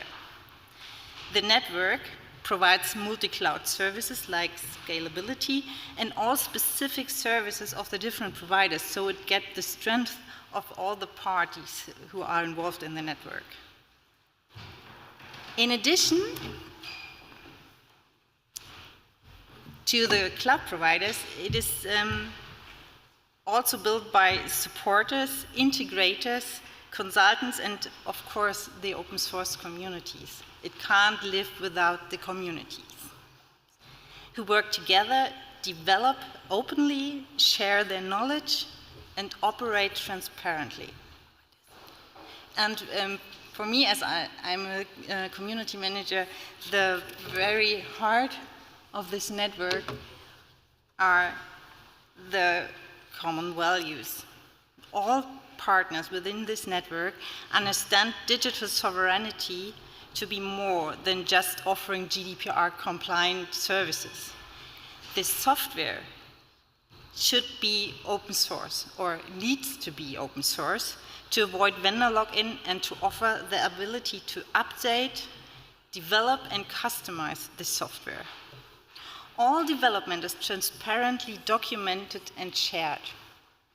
This software stack is implementing the jointly developed open standards, and in this way completely interoperable and independent of the individual cloud environment. And so it may be also scalable via the connected and collaboratively working partners. And all partners agree to contribute back, and so I just maybe saying the same like my partner, like Jonas. We understand the network as a base of the collaboration platform. So this network is providing more than a sum of the parts. In the base is scalable, high available, and differentiated cloud services within all the infrastructure, cloud, and container technology the hyperscalers offers. So it may be an alternative. It is depending on the partners, of course, but it could be an alternative to the hyperscalers. And all this can be achieved, and is already there, by sovereign cloud stack technology. This is available thanks to the Federal Ministry of Economic Affairs and Climate Action, who funded the SCS project in order to support the Gaia-X project. We develop and integrate the whole cloud stack, which is of course open source, documented, production ready, and already in use by several cloud service providers like PlusServer. And we think this is the perfect base for such a cloud grid. The grid is not only the perfect base for the hyperscaler-like cloud environment, but also a perfect match for the federation services. The services were developed on top of SCS, and running in GXFS in the smart cloud grid make the usage of all kinds of services, data, collaboration of government, industry and science possible and smooth. The open technology allows for innovation of all layers. And but last but not least, we love to be part of the Gaia-X community, and we love to collaborate with all of you and yeah, make the services running in the smart cloud grid.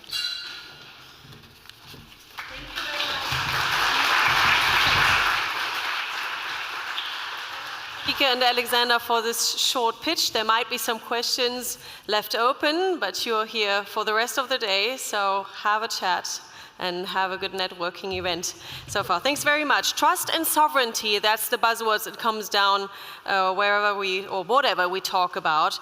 They are keywords when it comes to data sharing, and we are all well aware of that. We are all well aware of the challenges we face when it comes to find practical solutions.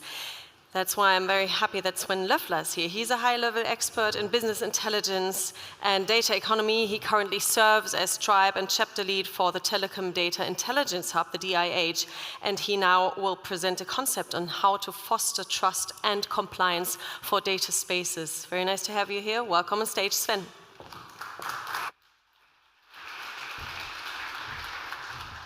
So, thank you very much. What I brought with me is to give an overview why it is important to have the Gaia-X clearinghouse service in a data space working. Second, how it looks like, and then, of course, we have time for discussions. I think we can skip this quick. What is here important, right? We're talking about decentralized infrastructures. Of course, we have participants in a data space. We have data providers and recipients available.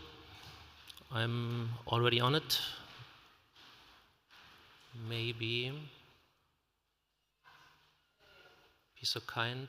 And now I'm here. Off you go. I go back and forward. So here I am, back again. So this was a picture. Decentralized infrastructure, right? And what is here important, right? To make really sustainable business application and use cases available that we can rely on from the first moment and over the years.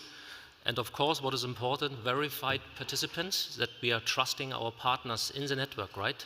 And this is a basic for the Gaia-X clearinghouse services.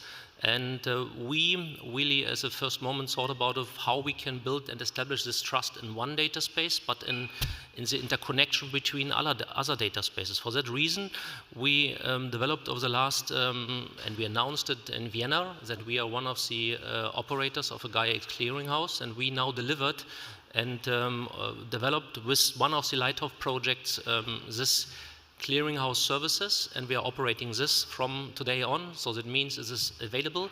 It's not a future, it's a dream, it's available. And it's built on trust and security. And what kind of services we are incorporated are crucial. We took 3 services from the Gaia-X clearinghouse: notarization, registry, and the verification. Registry, our open public key, or our key is sitting in the registry, of course. Then we establish a notarization service.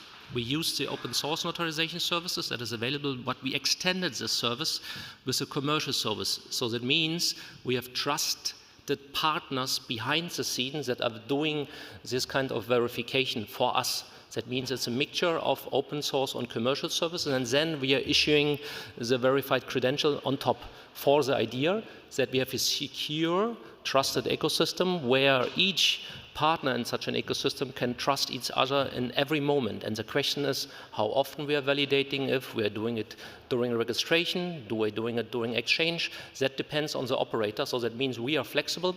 So that means the verification happens as a service. So that means the operator is calling an API, and then it's happening automatically. And that is a little bit the idea. So that means it is an interactive service. Of course, it is based on the Gaia-X principles. This is Gaia-X compliance on the Trust Framework 2210. And of course, we are issuing at the end an IDAS conform certificate, right? That comes, and that will be bundled in the data space as a service, and it can run on any cloud. As the colleagues just explained, independently where you are, the operator decides where it should run. And of course, it is then an interactive managed service, and that's for me really crucial. We are abstracting the complexity, and you will see it in a minute how it looks like. So that means no coding, no command lines. It's a user interface, a UI, where our operators can use it seamless and integrate this in their application and their flow of operations and integration and registration. That is really important. So let me look how it looks like, right? That is a sneak preview. As I said, it's live. It's developed with one of the Lighthouse projects.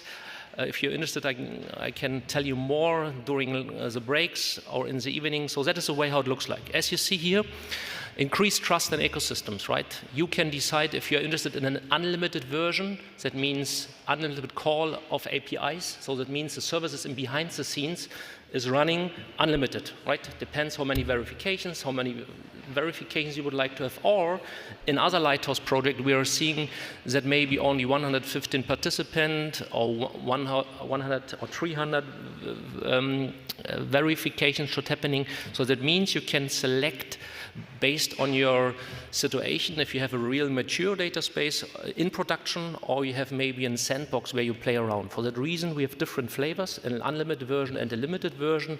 As I said, it's a clearinghouse nodes that we are operating there, and then you're going through the procedure to get verified, right? That is the first step. This is all UI-based, but it could be also API-driven, of course. And here what you have to do, enter your credentials, right? Here you see street address, details, and so on and so forth. Of course, then comes a path for the commercial identification. And this is what I said. We have open source trusted partners, and we have commercial partners that are verifying the credentials here. And this is an example for the Handelsregister as an example that you can type in, VET ID as another thing, IORI as another one. So that means, and even open corporates, maybe you heard about this, is also part of our game. So that means it is in a way bundled. Then you're accepting terms and conditions, and then you are verified. And even the management of the credentials and the revoking and the validation of it is here manageable and seeable, as you see it here as a flags, verified, expired. So that means then you have to verify it again. And that is a little bit idea. So that means at the end, of course, you have also the technical details, but for the operators, and for the guys who are using it, this is more crucial and important that they have it seamless integrated in their application. And that is really how it looks like. And it's really nice because it has a global coverage. So we are supporting out of the box 195 customers. So it's a worldwide coverage. Even in China and all the other markets are included. Only a few countries are missing. As I said, this is the first release out today. And we are, of course, enhancing this per release where we are going. And but what we are really happy is that these services are available, robust, and we work jointly with the Gaia-X clearinghouse team together, Roland's team, to develop the software over 6 months from the really early beginning, and then a few months later that is really in production available. So that means we can build trust in data space from now on, and I'm happy in the next step to create the next big thing with our other operators to really create the interconnectivity of these verified credentials. I think this is for the next step really important, that we are not have one operator, we have many operators that are exchanging then the credentials in their data space. And with that, over to you, and thank you for having me here. Thank you. Thank you very much, Sven. That was a lot of information in a very short time. I'm sorry for that, but it was quite interesting and very nice of you to make it follow easily. Because you went into technical details, but anyone, I think, could follow very easily. And as you mentioned, you are here during the breaks. Well, we don't have any more breaks, but we have the networking evening coming up, so you'll be there for more questions. Thank you very much, Sven Löffler. And thanks to everyone to present your solutions to us. Now feel free to mingle and have chats. There might be some more questions coming up, and people want to learn from your processes. Processes and operation, that's what we are going to continue the program with. The next panel discussion is dealing with the question, how does the operation of large federated data ecosystems work? We are discussing that from a provider's perspective, precisely my expert colleague Vivian Witt, who is here, will discuss it with her guest. Vivian leads the dissemination activities in the GXFS team in Germany and is also a project manager for Gaia-X and cloud services at Echo. Nice to have you here, Vivian. I leave the stage to you. Thanks, Alexa. Hi, everyone. Thank you. Great. So, yes. So it's my honor today to moderate a panel where we will talk about the big question, how does the operation of a federated cloud ecosystem actually work? And I'm very happy to have some extremely skilled experts with me on the panel today, and I'm going to call you up to the stage now. First, let me ask Harald Summer to join me here. Harald, the stage is yours. Please have a seat. Next up, let me invite Christian Schmitz from PlusServer to also join us here.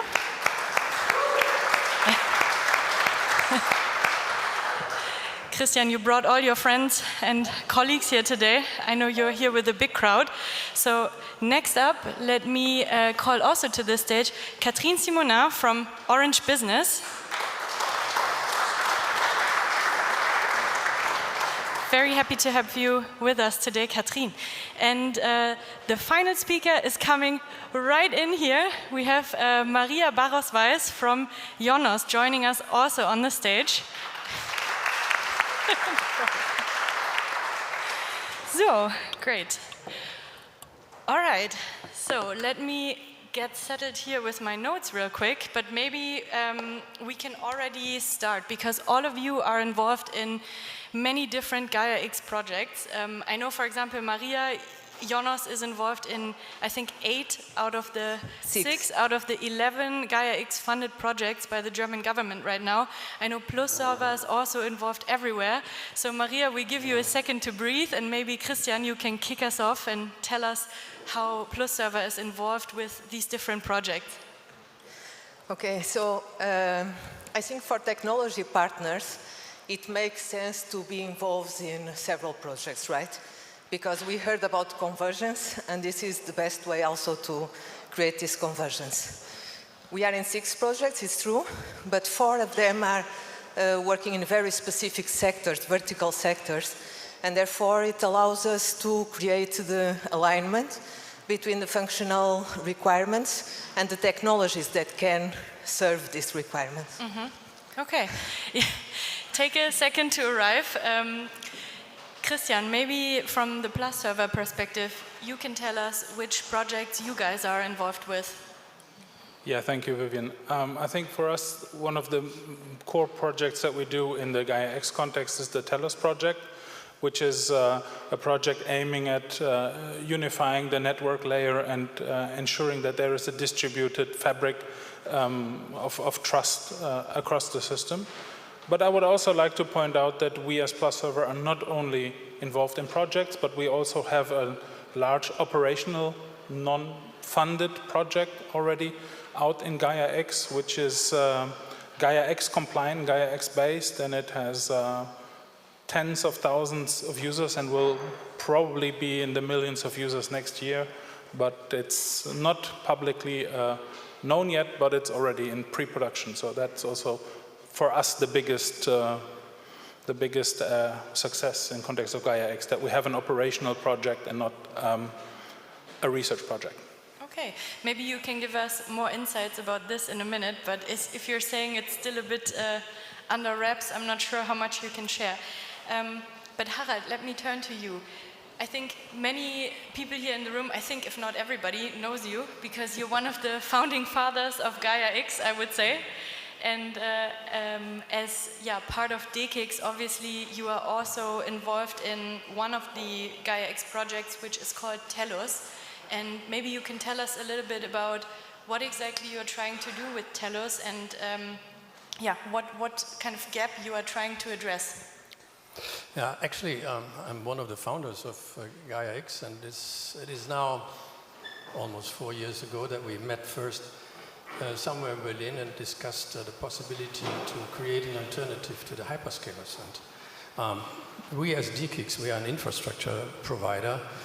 We saw and see still our role in Gaia-X and in this environment as the partner for interconnecting all the partners in these projects. So we stand for the lower part of the X, the infrastructure. And in this project Telos, we have 3 goals.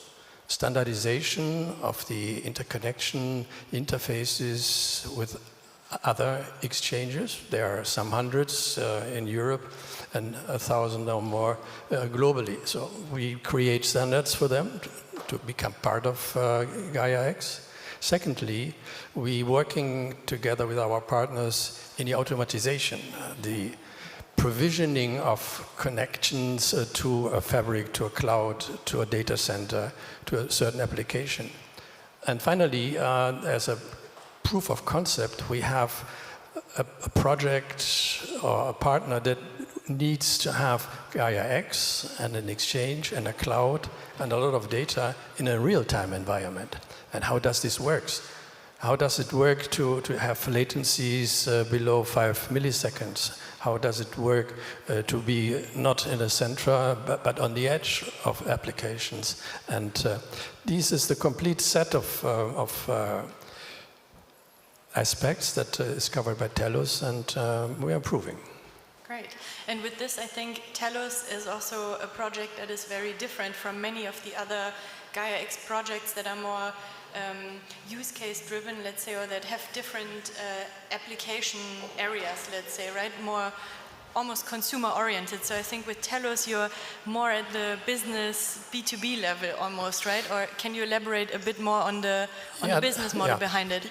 For company, it is not easy to get all the services that you need from your production facility, from your machine, up to a data center, up to an application, up to a centralized organization that works on your data. And the real-time aspect is you have the service provider, you have the cloud provider, you have the interconnection provider, you have the data center, and maybe several data centers and several service providers.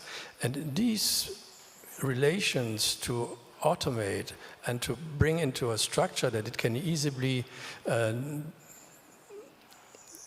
used, that is the main challenge in this project. It sounds easy, but just to give you an example, 3 years ago, it needed 3 to 5 days provisioning when we said, if you want to connect an exchange. Today, we do this in 2 minutes because it's automated. We have all these processes automated that they go by themselves.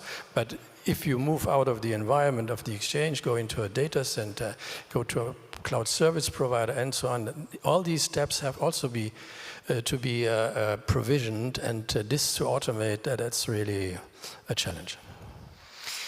And now next, Katrin, I'd like to ask you, because you are the tech lead trust for Orange Business, and you came all the way from the south of France for us here today. So welcome again, and thank you for coming all this long way. And of course, we also want to give you an opportunity to briefly explain how Orange is, as obviously the biggest French telco provider, how are you guys also involved with Gaia-X, and what is your take on the future of digital ecosystems? Okay, thank you. Yes, Orange is one of the founder also of Gaia-X. We are not offering only telcos, we are also offering digital services such as cloud, but also cyber security, software, and so on. I am part of Gaia-X in the Thomas work group, the compliance one, which is funnier than he said, and you are welcome to join. And we are involved in technical also committees and in other privacy rules committees. So we are present in Gaia-X. We are working a lot in several ecosystem building or data space building. For example, Hack Data Hub that Christophe Gervais will speak about tomorrow, more in detail. What Orange as a telco provider can bring to this ecosystem, it's because, as explained by Adrien, that I don't know yet, the cooperation internal cooperation is really mandatory to succeed and to build ecosystem with a European ecosystem with sovereignty. So as a telco, we are used to do that. It's in our DNA to do interoperability and international cooperation, even with our competitors. It's part of our job to standardize, to be part of it, knowing that it will take months, but it's really mandatory to succeed. So I think it's important. We also are used to do that with big companies and smaller, like SMEs. Whatever the size is, it's the most important is what they can bring to the ecosystem, and we know that we are doing that ecosystem also to onboard easily SMEs. So that's why we are so much engaged. We think we can bring something. We know that we are at the beginning of the journey, and we want to be one of the most main trust actor in this ecosystem and data spaces building. For me, when I started working on the Gaia-X Federation Services project, I sometimes had a hard time understanding why private companies are so keen to support free and open source software. And I think you all sitting here on this panel really shows that at the highest level, there's clearly a strategic decision made in your companies to push in this direction. And so I'd like to discuss with you how you think FOSS components such as the Gaia-X Federation Services can really help make the operation of large data ecosystems a reality, and how you as cloud providers plan to really use it. So maybe Maria, you could start, and then of course please feel free to chime in. Christian, I know, is very fond of these issues, and Catherine is also looking. So yeah, maybe Maria, you can kick it off. Yes. So as Catherine said, collaboration is very important, right? And for the industry to be involved in this technology development, it really makes the difference, because we can translate the needs of the market there. We can really build in technologies that make sense and address the problems, the gaps of the market. So participating in these initiatives like Gaia-X Federated Service and having these developments as free open source helps first to become de facto standards. I had this talk even during the break about this. And then creating technologies in an open way, transparent way, fair, and that it's meaningful for the different stakeholders, because mainly in topics like data spaces, first they involve different technology topics like telecommunications, cloud, AI, IoT, and so on. Then it involves different stakeholders, right? And if we collaborate all together in these developments, and if they are open source, then it makes also the usage be spread faster as well. Yeah, Christian, maybe you want to comment on this, because at PlusServer you are the director for open source. What are your takes on how can FOSS software be commercialized as well and used for businesses like yours to meet customer demands? Thank you. Well, I think that generally we have made the choice to use Sovereign Cloud Stack that was present here before as a key component of our Plus Cloud Open. And the reason for that is when you look at FOSS, it often says it's free open source software, right? I would like to ask the question if it's really free. Well, monetarily it is usually, but it requires a contribution or an engagement with technology. So the free component is actually, I would say in many cases, from a different motivation. It's not free open source, it's freedom open source, because it gives those who commit strategically to an open source software stack the freedom that they are not dependent on anyone, right? So I would say freedom is not free, so you should not expect it to be free, but you should enjoy the freedom of open source, and I think that's going to become a much bigger factor for enterprises and also public sector entities in making software choices that not only last 10 years, but maybe 50 years. Catherine, would you like to comment on this as well? Yes, so I agree with what Maria said, I want just to add that this is a way to reach sovereignty, open source, because you know the technology as it's open and not free. You can be part of the community that develop it, and so you became autonomous, and this is really the opposite of proprietary technologies. So this is a way to become autonomous and sovereign. Sovereignty, that's a really good buzzword that I think, Harald, I'd like to ask you about, because as you said, you were one of the founding members of Gaia-X, and you were on the board of Gaia-X for years as well. So I'd like to know your opinion. How do you think the concept of digital sovereignty has influenced the development of Gaia-X, but also how do you see it now? Maybe, let's say, what are we now, 4 years since the initial idea of Gaia-X was floated in the German Economy Ministry? Yeah, I think the idea of sovereignty was one of the facts why we came together and to discuss how can we get free in our decisions, how we want to develop, exploit cloud services. 4 years ago, it was already at the horizon that the hyperscaler will do it all. And if there is no other choice than 3 or 4 hyperscaler, good luck.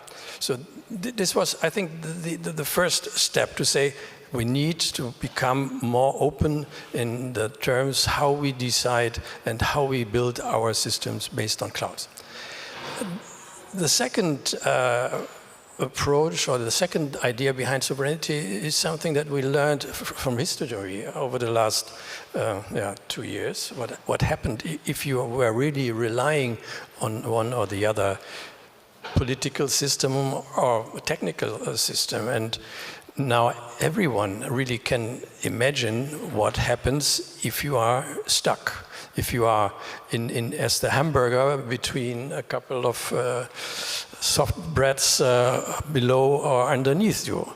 And I think this idea has brought especially the large corporations to Gaia-X and made them to members and brought in their view how it had to look in the future in order to free them from just one choice.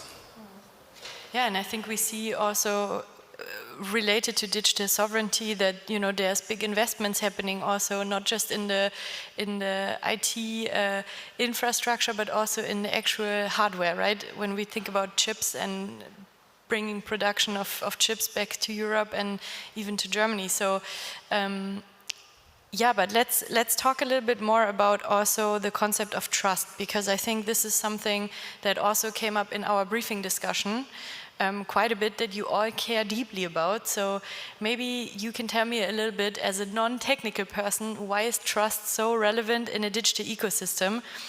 That would be, I think, interesting to understand what your strategic views around this topic are. Maria, do you want to go first? Yes, thank you. So trust is fundamental for any digital ecosystem, and mainly based on data, like data spaces, right? And trust, it's needed between stakeholders, because these are systems, these are ecosystems that involve service and infrastructure from different players. This is also one of the fundamentals of Gaia-X, the interoperability, right, that makes it work. And for this, you need trust. You need trust that the system is secure, that the system is reliable. You need trust in the governance, which is very important, the governance in place for the digital ecosystem to work. You need trust also from the side of the users. There is no digital ecosystem or autonomous system that will scale without the trust at different levels.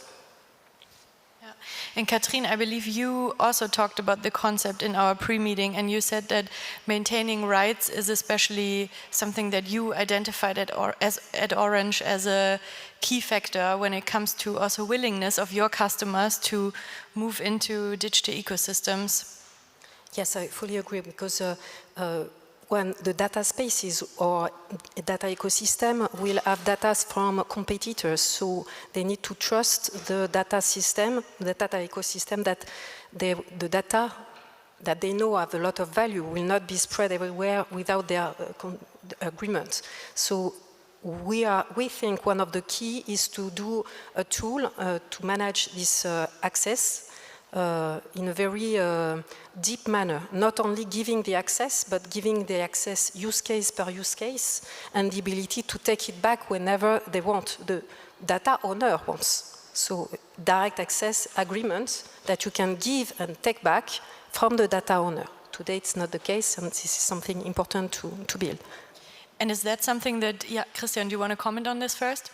Yeah, maybe I would like to follow up that the trust issue for me personally also interconnects with the open source issue, right? Because I think it's far easier for entities to trust a process that is based on a peer-reviewed open source framework instead of just trusting an opaque closed source entity or thing or another third party. I think this is why GXFS is so important, because it's an open source, peer-reviewed, open system, so you can actually trust the system and don't have to trust entities.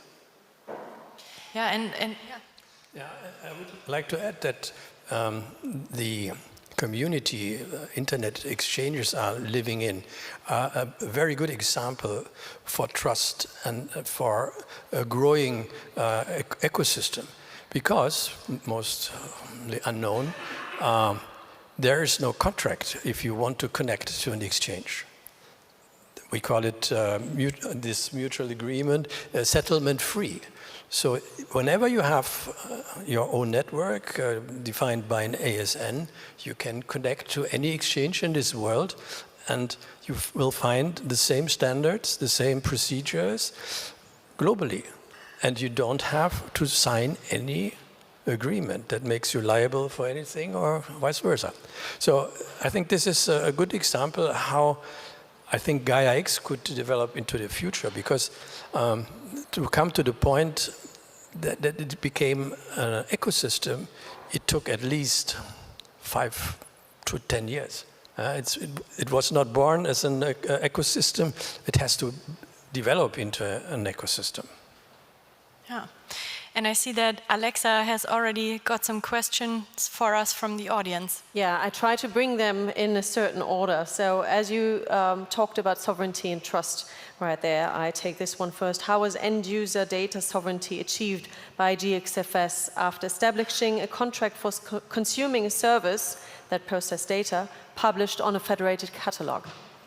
Okay, that's a very specific one that I think the experts from our previous panels would have been able to answer with a little more detail. But maybe we can take the question at a bit of a higher level, let's say, and talk about the first part of it, and that was how the end-user rights are maintained, right?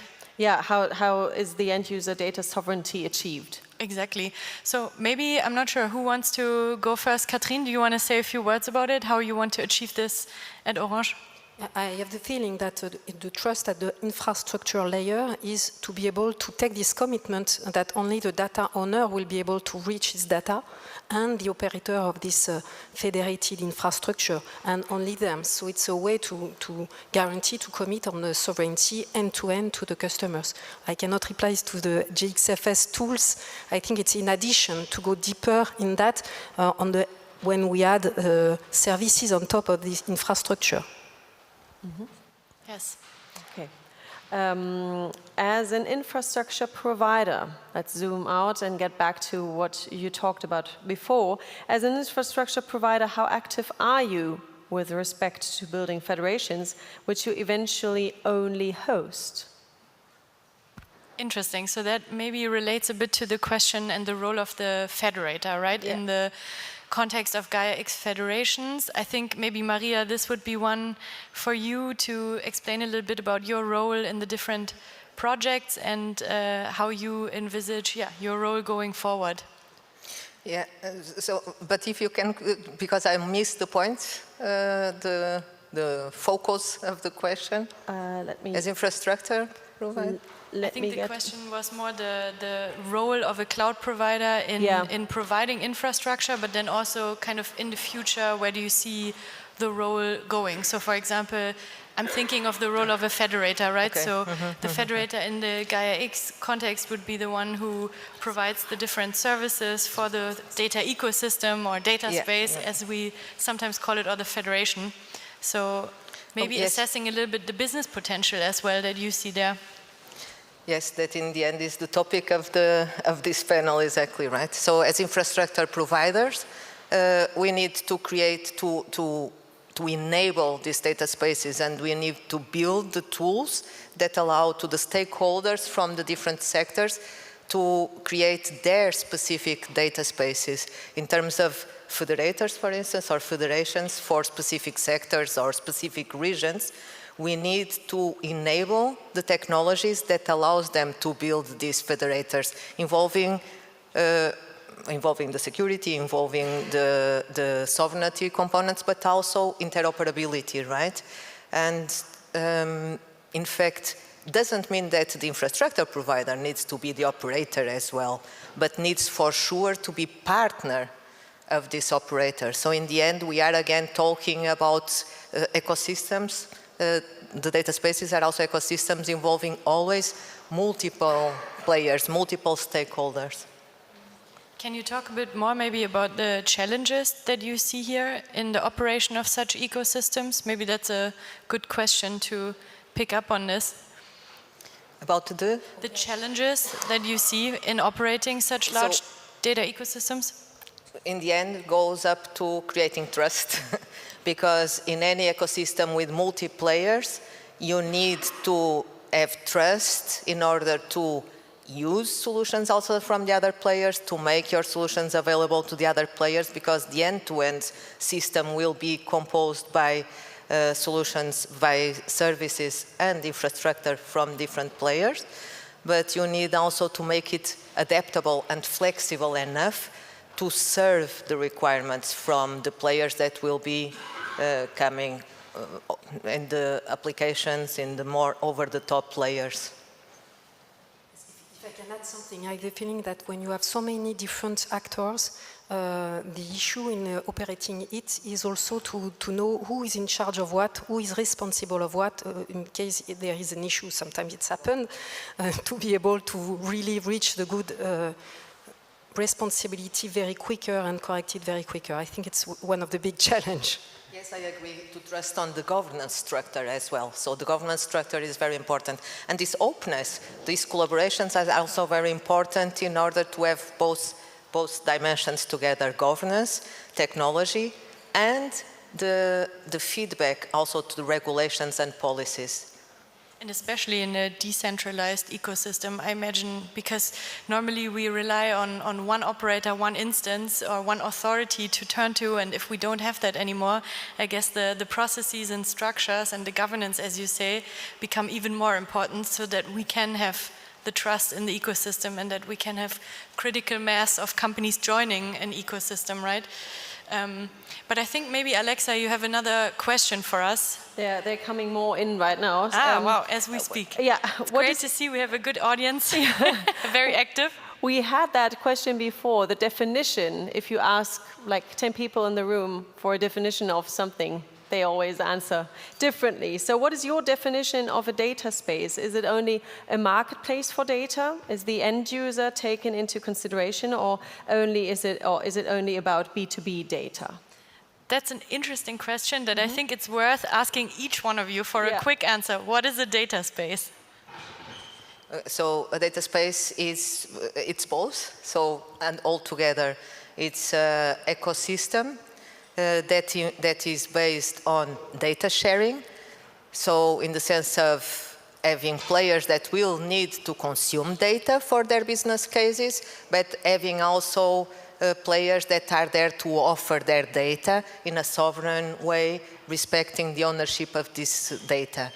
So data space is all the sets from the infrastructure side to the applications, involving indeed the technology providers, but up to the sector providers, the sector players, and the users as well. Great. For me, the data space is an easier concept than the data ecosystem of a sector. So it's a kind of small word for the same thing. And data space is some sector per sector a way to build an ecosystem, a data ecosystem to ease use cases per sector. But for me, data space or data ecosystem is the same. I would not fit with the Gaia-X definition, but generally answer that as a virtual collection of structured and unstructured data with optional access and federation based on a rights concept. Getting more abstract here. Yeah, I have a special view on data spaces. From a technology or from a technical point of view, for me, data spaces is nothing else but web servers for data. It is part of a cloud system, yes, but it's just addressable space where I can get information in terms of data. And to connect them, it's a good idea, but it doesn't make a cloud service. And so maybe the follow-up question to you then, why do you think not everyone is already doing this today? What is the big challenge? Well, sharing data is something that sounds easy, and when it comes to the point where you really have to deliver your data, to open your treasures for the usage of the data, then it becomes difficult. Just think of yourself. If you have to open your, let's say, medical data to whomever it is available, it could be worse sharing it with any industries. They can learn from your data. But do you want this? Do you want this? Huh? I think many people would say no. No. Many people would say no. So there's still a lack of confidence and trust. Even we make it trustful in technical terms, but in the head there are still questions. Katrin, would you say that this skepticism, I remember there was a study some years ago of Germans being particularly skeptical to share their personal data with others, and I'm just wondering, do you think that's a German topic, or is that the same in France? I think it's probably, I don't know for German, but I cannot imagine worse than in France. So yes, of course, and for example, the health data space is really something key. We are working on it for the French one. I don't see it easily at a European level because there are so many regulation per country that it's really a key one. But we have more easily, we can start by education, for example. It's a more easier one, sorry.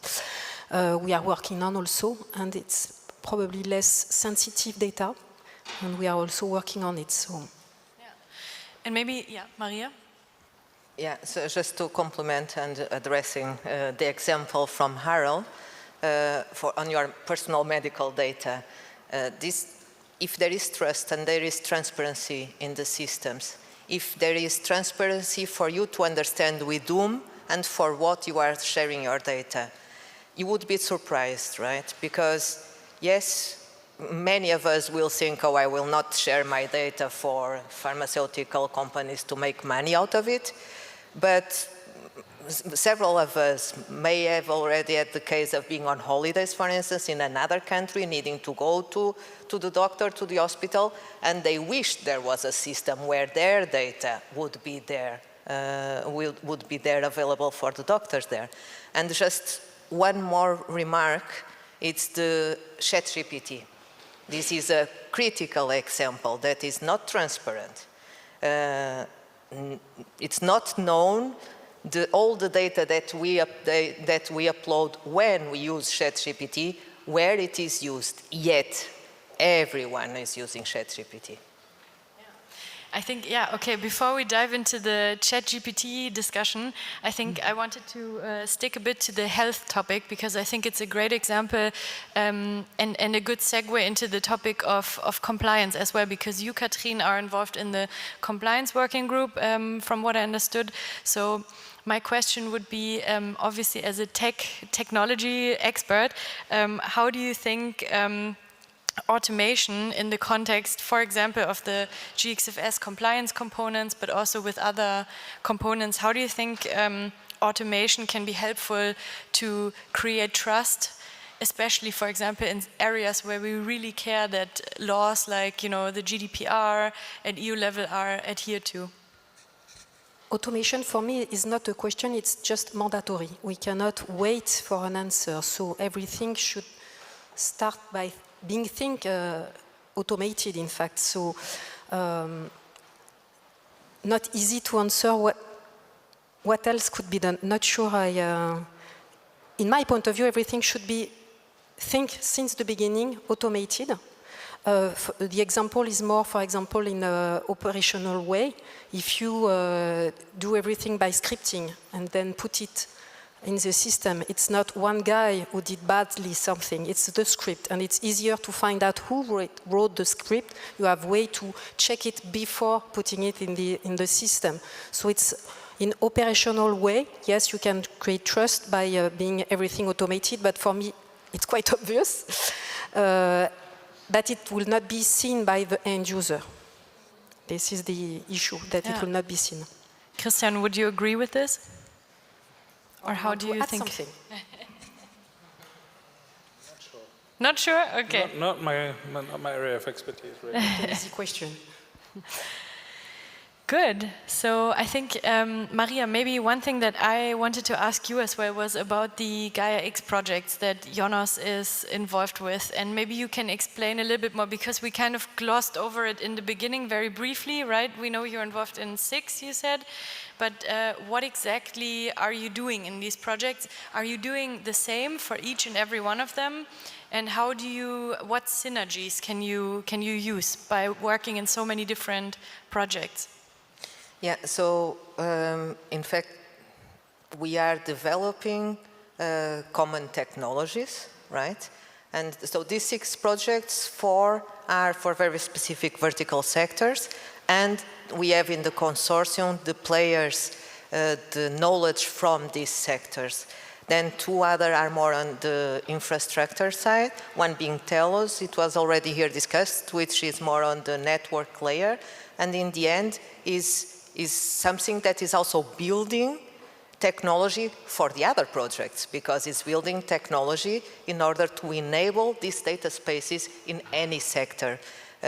Because, of course, there are many network solutions out there, but this platform that Telos is building is using the Gaia-X federated service, the Gaia-X components, other data space components that have been developing in these collaborations and innovation initiatives. So, and the OpenGPT being for the interface with human, and we spoke even already here about large language models, so the OpenGPT is exactly for large language models in the context of Gaia-X, so using Gaia-X specification, compliant with Gaia-X specifications. Are we doing the same thing in all the projects? No, what we are doing is validating Gaia-X architecture towards different sectors.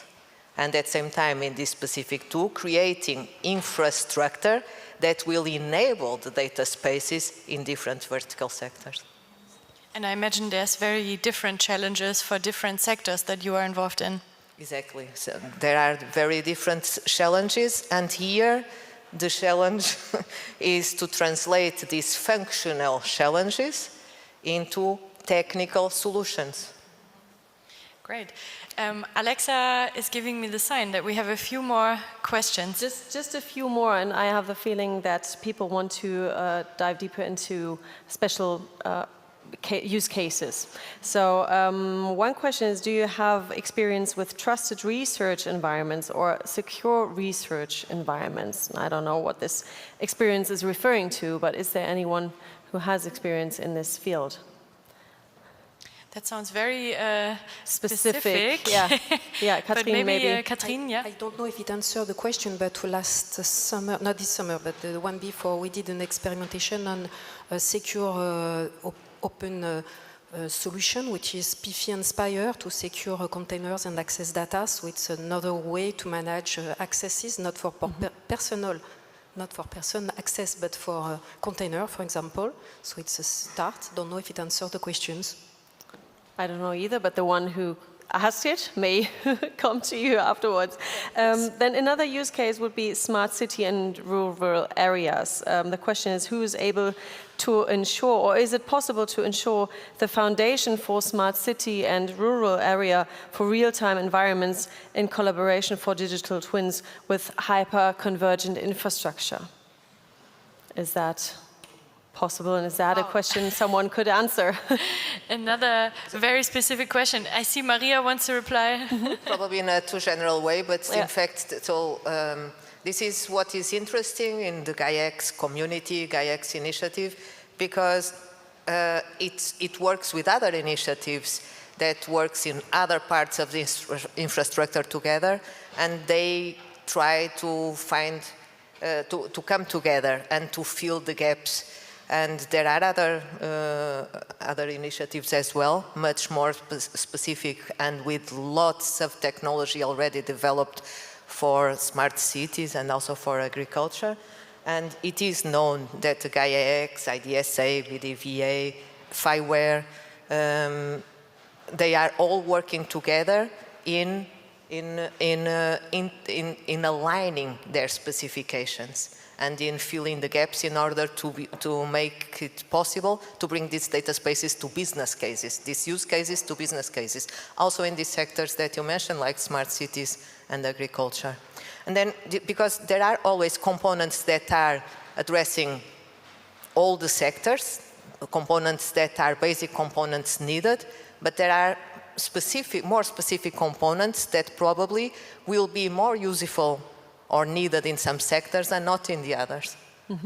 Katrin, I think you wanted to, and Harald Yes, as well. We are also working on smart cities, but the question was, is it working and so on? No, data spaces is taking time to create, so it's on the way. That's why I said the journey will be long. It's on the way. Don't know if it's. I don't think it's at the end. It's more at the beginning. I have the feeling, and it will take time. But we are several actors part of it. Harald, you might add to that. I would like to give you an example in which direction we are moving in respect to your question. When the internet came from the US into Europe and the rest of the world, people were thinking of one exchange per country. Therefore, we are called GXFS.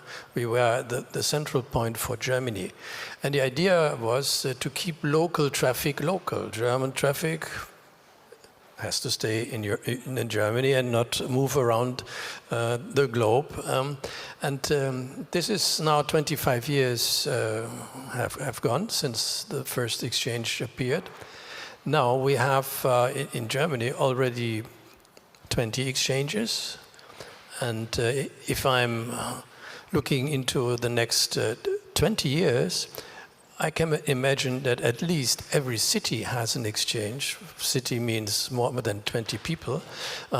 And if I look even further into the next 50 years, I can imagine that you need an exchange under every turnpike at the Autobahn, because the self-driving cars need to interconnect the information of each car, and then you cannot send the traffic that is necessary for autonomous driving to a 400-kilometer away data center to be processed. It needs to be processed right at the point where it exists. So at the edge. At the edge. So, and I think this will be the development, whether you want it or not.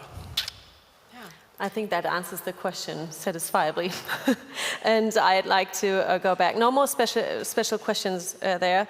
Maybe the final questions. There's a quote from this panel, and I think we should clear the contradiction that was maybe missably taken here. The quote is, share data with service providers to receive service, data processing, and get results back. Does Gaia-X envision supporting data sovereignty in this case? I think I would answer the question at first. Yes, I think there would be, or there was a contradiction. Maybe you can clear up. Maria. I think maybe that related, Maria, to your idea or explanation of what a data space is. I think you mentioned something about, a place to insert data, and advertise your services, but also purchase services. So maybe consume exactly. Yeah. Would you like to clear up? So I think the person who asked the question thinks or thought that that's the contradiction, which is not, right? To provide services, to get access to data and provide services and get back results. That's the whole idea, actually, but not in a sovereignty-losing way. That's the thing. Yeah, also, we mentioned already here, also depends on the governance structure, right? And well, not getting into too many details, because we also have policy and regulation about this. The Data Act, the Data Governance Act also touch these points, right? But if there is transparency in the governance structure, there is also a way of, in a fair way, to consume data, to share share data, and also to offer services and infrastructure at the same time.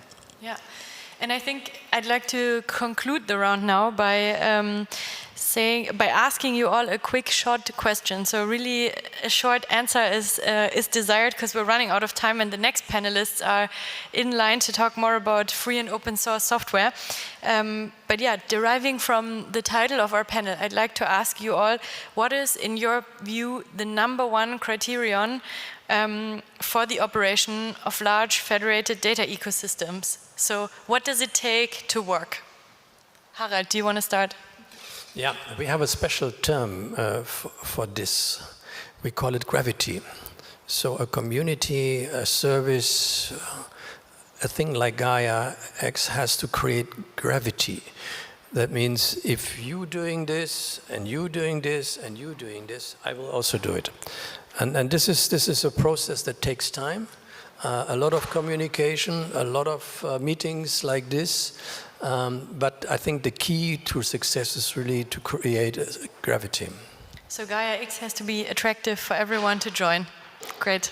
And I think with events like today, we can hopefully contribute to this. Christian.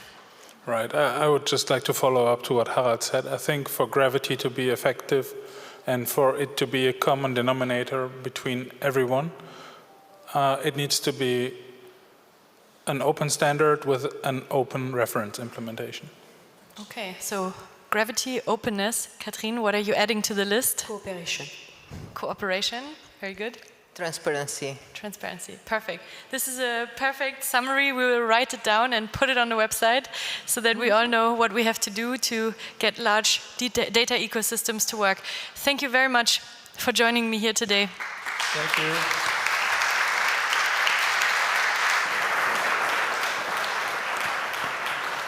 Thanks, everyone. Thanks to Vivian for managing that panel. Now that we've learned what is needed at the bottom of the system, we'll address the community using it. We have one last panel inviting the free and open source software community to update us on how or who is driving Gaia-X on a technical level. The FOSS community or the FOSS approaches are becoming increasingly relevant in the growing data economy. And why is that? And what FOSS projects exist in the Gaia-X ecosystem. These are our last questions of today, and it will be discussed by Emma Wehrwein. Again, Emma, welcome back on stage. Thank you. Nice to see you again. All right, we already heard open source community, cooperation. We just heard it on the last panel. These are important buzzwords also for driving Gaia-X to success. Our next panel, I would like to introduce my panelists for the next 45 minutes. Again, ladies first, I would like to introduce Christina Pauna. She is the community manager of the Gaia-X IISBL. Next, we also have Boris with us. He's coming from the Eclipse Foundation today. Then I would say one of actually the first open source community members of Gaia-X is also joining us on stage today. That's Kai. And last but not least, I like to call him the godfather of the GXFS components. That's Steffen Schulze.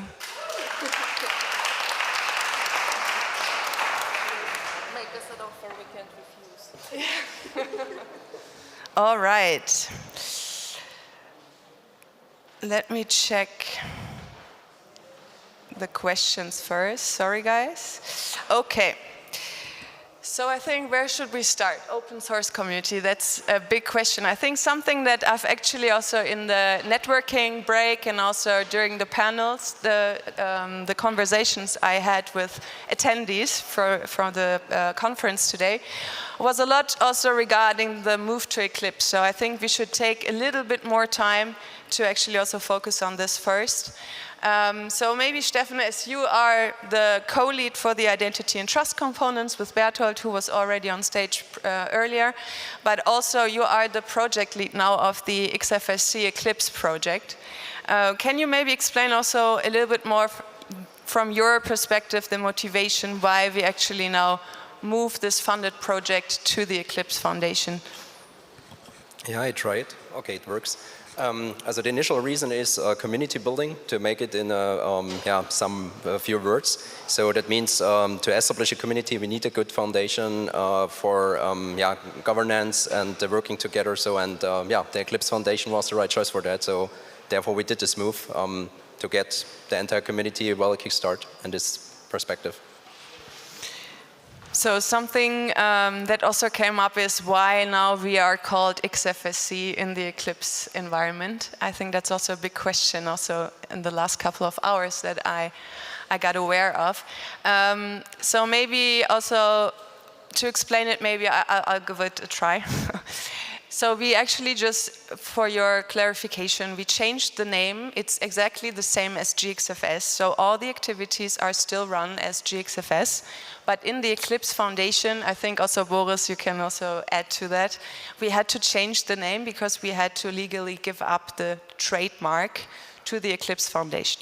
And as GXFS is a name that is not owned by ECO as the project management office for these activities, we had to rename it to actually transfer legally the trademark to the Eclipse Foundation. So that's a legal requirement that we had to process before actually starting our work in the Eclipse Foundation.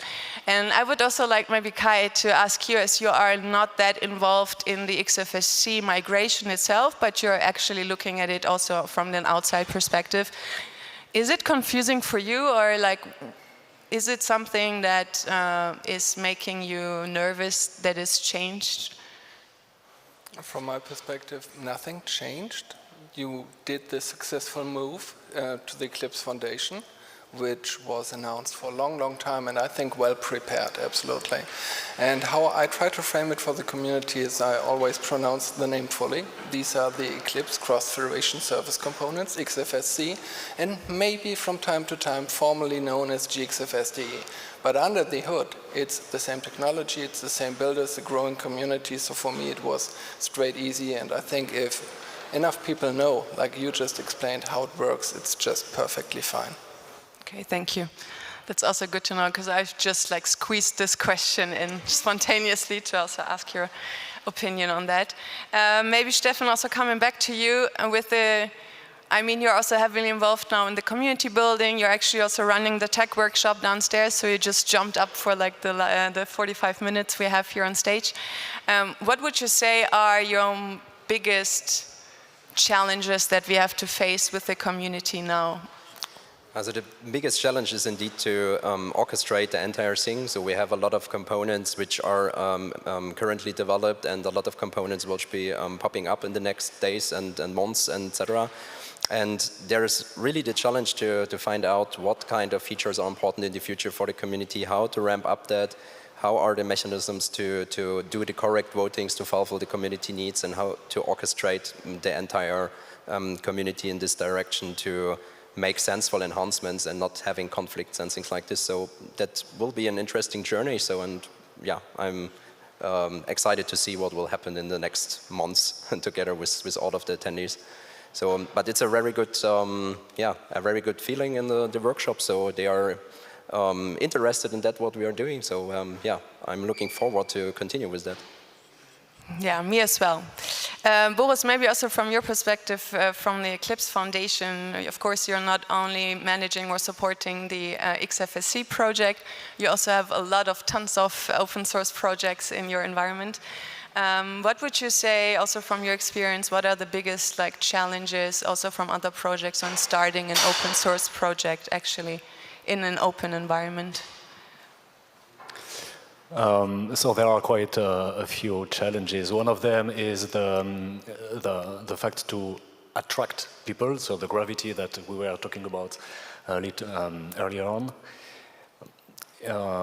Then the Eclipse Foundation provides all the means, the collaborative tooling and so on, to the developers and to the people to make everything happen in a smooth way. So the challenges are mostly about gravity, attractivity, and once you're there, we provide all the means for the people to just join, participate, and so on. So that's mainly about the, I guess, attractivity of the projects.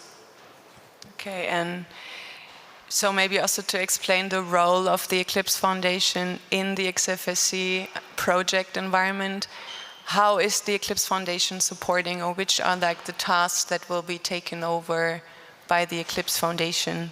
For example, the IP checks and everything. So we are an open source foundation, which means that we provide the means and the framework for open source projects to work. We do not intervene directly into the project's development or inner governance, but we provide the tooling, the governance, the services around that, so marketing, IP and license cleanness. And we also work a lot with organizations, so people who are not so used to work in an open source environment. So we do a lot of education, actually.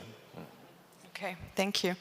And I think something, especially when also talking to other colleagues or people in the Gaia-X environment, every time I say, okay, we are working now with the Eclipse Foundation, everyone's like, okay, that's great, so they will provide the governance for everything. So I think maybe also to giving you the opportunity to actually comment on this. Would you say that, because I think in the briefing we had before, you said something really interesting. You said, let me quote, and the Eclipse Foundation's goal is not to implement governance, but rather enforce values that impact governance. So the project chooses its governance. Can you maybe explain also a little bit to the audience what you meant by that? So the Eclipse Foundation enforces some core values, which are openness, which means that everybody can join the project and propose some contribution. Openness is also a criteria for vendor neutrality. So, and that's also about the name of the change of name that we will talk about in a few minutes, I guess. Transparency, so every decision that is made is publicly available. When there are meetings, the minutes have to be publicly available. Everything that actually impacts the project has to be public, so people know what's happening and also how they can intervene and contribute. And the last one is the meritocracy. Excuse me. Which means that you can gain privileged access to the project, which is the group of committers, the core team of the project, by showing a public track record of contributions, meaningful contributions. And so these are the values that we enforce. So basically in our open source projects, there are two groups of people, the contributors, who can be just about anybody and propose contributions to the project, and the committers, who accept or not, or modify or discuss the contributions before they come into the project. And typically, from contributor to committer, you have to show merit. So that means you have made a number of useful, meaningful contributions. You show that you understand the process and what it means in terms of IP, technical characteristic, and so on. And also to enable people to join this group of committers, so they have to get access to how decisions are made and so on. So these are the things we enforce. And then the project can decide, as an example, that they need to have at least 3 reviewers before merging something into the main code, the main code base. So that is totally up to the project. The way that the project organizes their meeting, they build their roadmap and so on, is entirely up to the project. Okay, so I understood you correctly that it's more that you give like the strategic guidelines, but the projects themselves can decide how to actually be operational in the community work.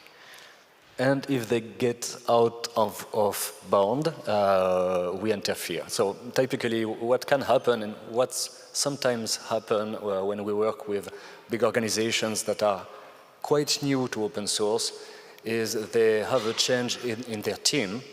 And because they're the leader of the team or the developers have changed, they want to change the committers of the open source project.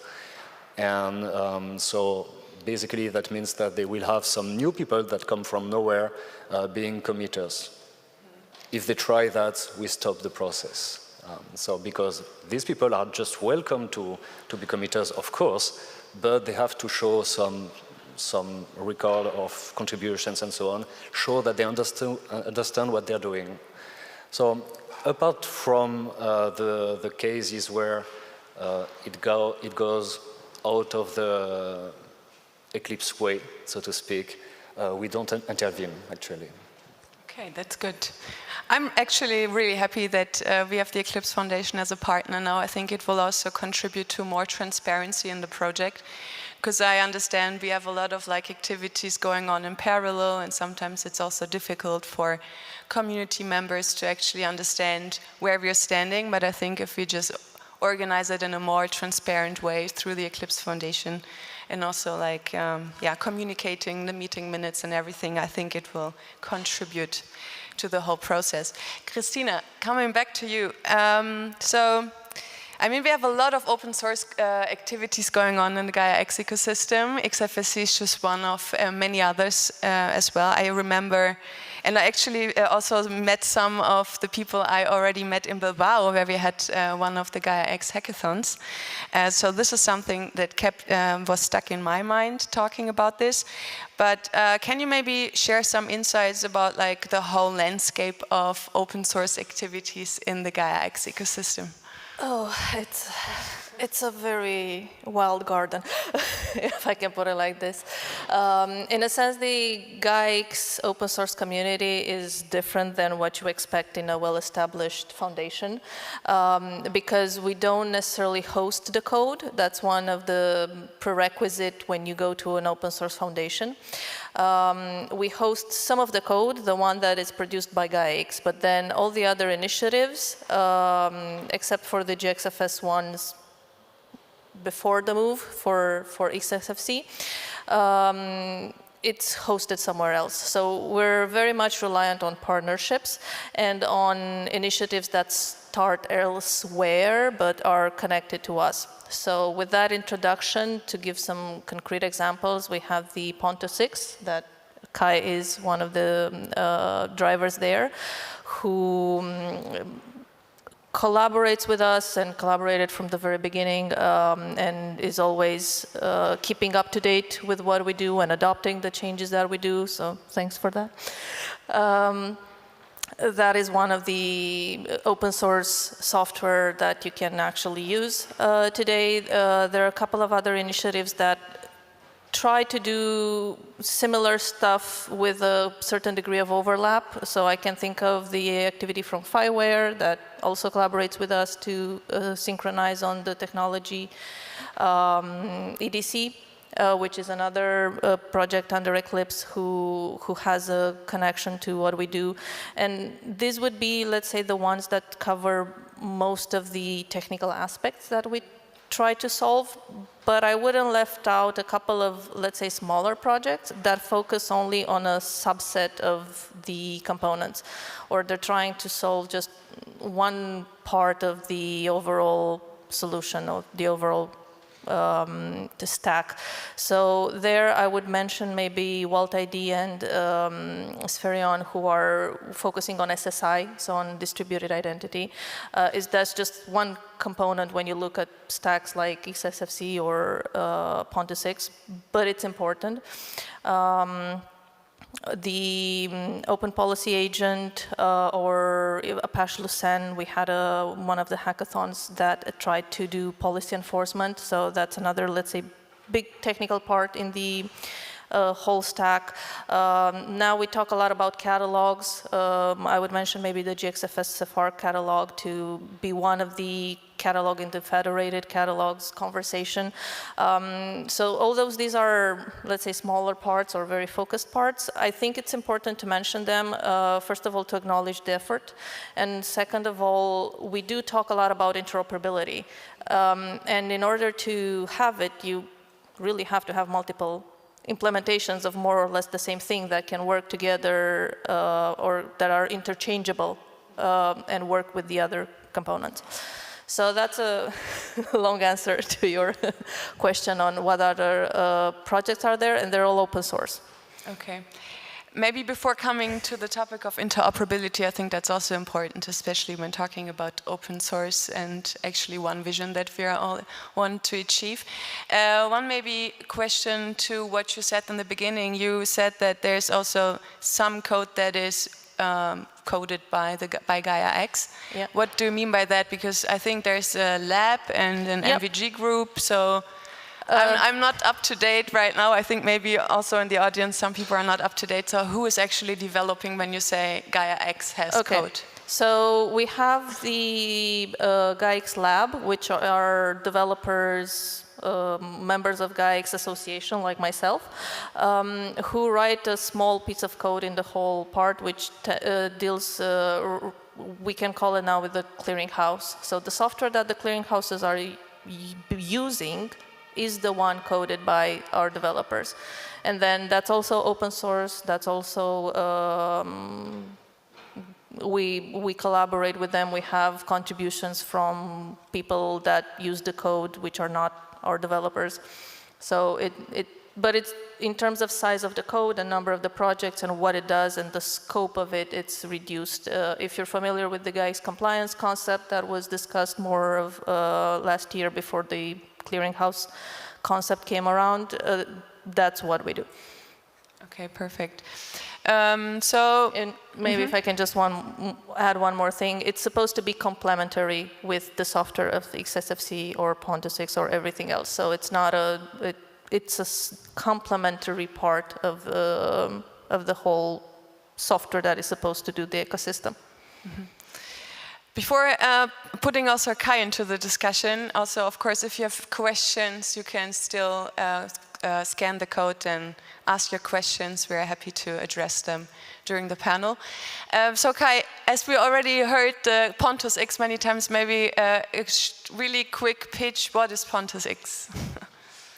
A quick pitch, then I would say it's one of the first pan-European ecosystems that has been created by stakeholders from different domains, different countries, different backgrounds to achieve the Gaia-X vision. And which components or how is this related to open source? it's the baseline, and it shouldn't be any other way, right? What we learned and what we committed to early on is, please, fully open source. You need to be able to audit the code, or you can't trust it. And open, you need to be able to collaborate and work together on it. So no proprietary stack that you need to trust, but you can make it your own, you can adapt it, you can roll it out. And we find that not only convincing, but imperative. This is the way forward for us. If I may, Tractor 6 is one of our most successful and most active projects at the Foundation. Congrats.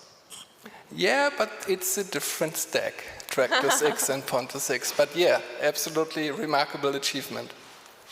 So, and where can, if some people are asking, where can you find the open source code that you use for Ponto 6? Exactly.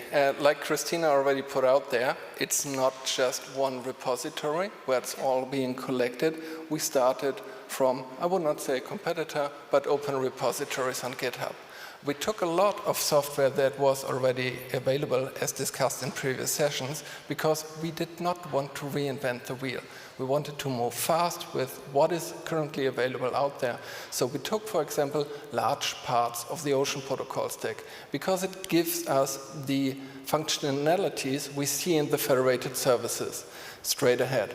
But also then we integrated what is out there when it comes to SSI components. So we experimented with the Open Policy Agent, Svariant Stack, Wall Stack, the XFSC stack to give us the identity implementation that was missing. Then we looked for additional ecosystem services. For example, payment. We don't want to invent this. We want to use what is available, what is out there, reuse it and integrate it because it's faster, more efficient, and it gets the communities involved. So, in fact, a lot of things come together in repositories on, for example, our Delta DAO GitHub, but you have to look for specific components where the communities reside in their repositories, where they work together. And it works quite well for us. Okay. And coming back to the big buzzword of interoperability, also Kai, because I think you also mentioned it really briefly, and as you are also involved not only in Pontos X, but also different other projects in the Gaia-X ecosystem, would you say this much required interoperability is working? Or where do we stand there? It's not working yet, I would say, to give a very honest answer. But what really drives me is it's on the horizon. It's now getting more and more convergence across the different stacks. We see the baseline of portable identities and semantic interoperability built on the Gaia-X trust framework. So we use that across a multitude of ecosystems already, and that allows us to understand what we are doing to exchange participant credentials, to exchange service credentials, to bring them from one catalog implementation to another. And we see these SSI stacks also converging to give us this interoperability of identities. So integrating with the XFSC, Svariant, Wall Stack, and many more. I can't mention them all. So interoperability is on the rise. It's not finally, it's not no longer these silos that we have seen for a long, long time, which can't work together, but this is breaking up now. And I find this really exciting, and I see it on the roadmap for end of this year and beginning of next year. So interoperability is getting real across projects, and that's fantastic. What's your take on that, Christina? Caught me off guard a little bit here. I would be a little bit more optimistic than Kai, but only because I look at the things in terms of just the compliance part, so the one that we in the association are focused, and because I see a lot more adoption of the verifiable credentials as a standard way of describing participants and services. At least that part seems to be more advanced in terms of interoperability, because you can take the same document and use it in with multiple stacks, like you said. So whether you call that interoperability or not, I would say yes, but I'm biased in that sense. I would also say that we're heading that way. It's needed. been proven that it's wanted. So we're heading that way. And yeah, I would say the first steps are already in place. So we're past the beginning. Okay, perfect. I saw, Alexa, you're standing, so I figure we have questions from the audience. Yeah, there was one question coming up during your answer, Kai, and I hope I address it right now. On the long run, will the code remain under Apache 2.0 or at some point may change to EPL? I don't know if you can answer that question.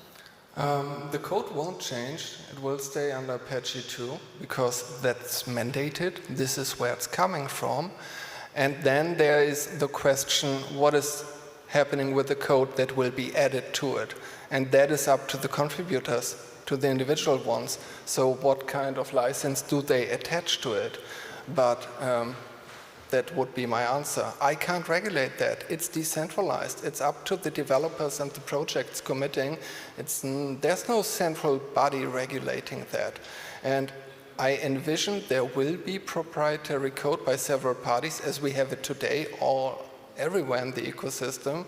But for the existing code base that is open for everybody, no, that won't change. In your opinion, one other technical question, how does EDC, so the data connector we talked about earlier as well, fit into Gaia-X world? What's the relation with GXFS? Okay, I can take that one. They have, in some sense, similar objective to create data spaces and to create interoperability there. The focus, I think, at the beginning for them was just on the data exchange and have data connectors. But in the, let's say, more recent, maybe last year or so, they have more than that. So including some identity-related software. To be honest, I wouldn't know the details. But yeah, for sure the identity and the data exchange overlap. All right, and I have one last very general question. I don't know, Emma, if you have more takes on this topic. I'm not sure, maybe also, I think it would be also interesting, Stefan, to get also because you're more involved, and I think the EDC was also a topic in one of our last workshops as well, so there's actually some synergies going on, some discussions to talk about it, and of course both of them are now hosted or have their home found in the Eclipse Foundation. But also, Stefan, is there any, also maybe because you also talk a lot to the community, the XFSE community, is this something that is wanted out there? As it was all the time a big question how fits the EDC Connect on the landscape. That is definitely a big question mark, but I focus that in general under interoperability. So because we have a lot of interoperability topics with credentials, with connectors, etc. And out of a lot of discussions from other directions, there's also the question why EDC? That to be honest, there are other connectors out there, so that was also a question, why EDC, not a different connector type? That is a longer discussion, what we have definitely to do, and this is for me as well an interoperability topic, what is a little bit prioritized behind the credential topic, because we must be ensure that the entire federations are Gaia-X compliant, and that we have a lot of interoperability between the credentials and all that stuff, and then is EDC the next construction yard, so to speak. Yeah, I think so. I mean, you need any connector, of course you need it also to actually set up your data-driven ecosystems, but of course EDC is just one option. I think it's up to you guys to assess and see what fits in your solutions. Alexa. That leads me to the last question, which has a wider range, I'd say. But it's a question that some of you may have in mind for a long time. What is the minimal mandatory set of components to form a Gaia-X compliant data space of federation? And is there ready-to-use software for all, and where to find them? So that's the very general question. I think you might have a take on that one, every one of you. Happy to go first, boldly. So what's the minimal stack you need for a Gaia-X compliant service? Yeah. Okay, then you just need a space to park your Gaia-X compliant service credential and your identity. So that's really easy. You can just do it through web hosting. And of course, you need your application that you actually want to offer to the community.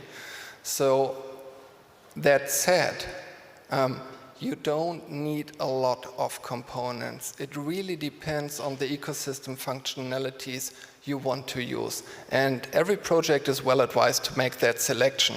This is why we started a lot of working with component landscapes where all the different stacks and their ecosystem functionalities are put on a map, and then you come with your use case or business case and you select, ticking the boxes, what you really need. Because in many cases you don't need everything. You don't need to overcomplicate it. It can just be a quick and easy implementation with the right people helping you. You don't need the full stack. That would be my answer. Don't overcomplicate it. But maybe also, again, Steffen, I'm coming back to you. And looking at the XFSC toolbox, what would you say, what are like the components that people should focus on? Yeah, that's a very complicated question indeed. So I would say you need just a self-description, a compliance credential, and that's it. But at the end of the day, you want to offer something. So that means you need that minimum and trust component. So in the future, I would say just install the drain concept, implement the drain concept, and you are ready to go.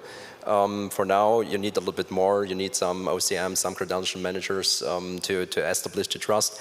But yeah, you can also, depending on the use case, go much simpler, as Kai described already. So in the future, when you want to have the minimum set, you need self-descriptions, you need the train concept, you need in the end the compliance credential, and the rest is depending on the use case. So it's not that big magic, but depending on the use case, it got very quickly complicated, and yeah, it depends on what you want to reach at the end of the day. So, but the components are always a good start, so please have a look into it. And maybe adding to that, that's actually also a discussion that we currently have in our project. So right now we are also going, in the next weeks, are going to prioritize the components and actually make sure that we have like a minimal viable component stack that can also be deployed easily. So this is something that we are currently also working on, and yeah, that you can look forward to. So maybe first, staying at the XFSC tool stack, Steffen, also addressing you, what would you now say, because now we talked about more the strategic side of the move and how important open source is, but when we really talk about actual development, as I already said in the first panel that I was moderating, right now we have some tender out there that people can apply, and where the second implementation phase is targeted. But of course, the community will still work in parallel. So it's not going to be a freeze now for 4 months when the other partners are implementing. So as you are also with Christina together, the XFSC project leads, of course, it doesn't mean that you have more power than others in the Eclipse Foundation, I learned. But what would you say in your role and also in your contributions and active role in the community, what would you say are, when we talk about actual development, what are the next steps for the next month? So the next steps are really to ensure the interoperability, as I mentioned before. So the most of the specs are going in the direction of interoperability, W3C compliance, IP.0 components, as a protocols to establish and standard protocol stack between all the federations.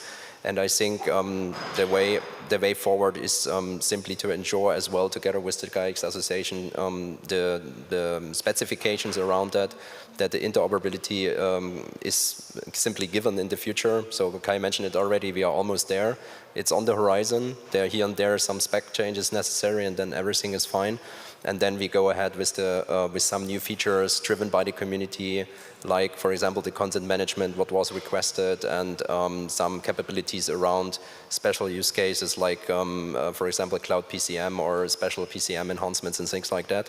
And when we have this in place, then we will focus a little bit in the direction of the ID wallet, which is upcoming with new protocols that is already incorporated in the specs, that we are compatible with that upcoming projects as well. And when we have that, then I think we have a very good basement to make the entire thing bigger together with the community. So that would be the next step from the developments. And I think what I also understood in the discussions of the last weeks is that, of course, that's something that was also requested by the community, is that we also actually then have a release plan and everything that is also surrounded with like an open source project as well. So this is also some activities that we are targeting. Maybe Christina and also then maybe Boris, also maybe you can add to Christina's statements, but I think something that's interesting for me, because Christina, you are involved in open source activities already for a long time, even before Gaia-X was founded.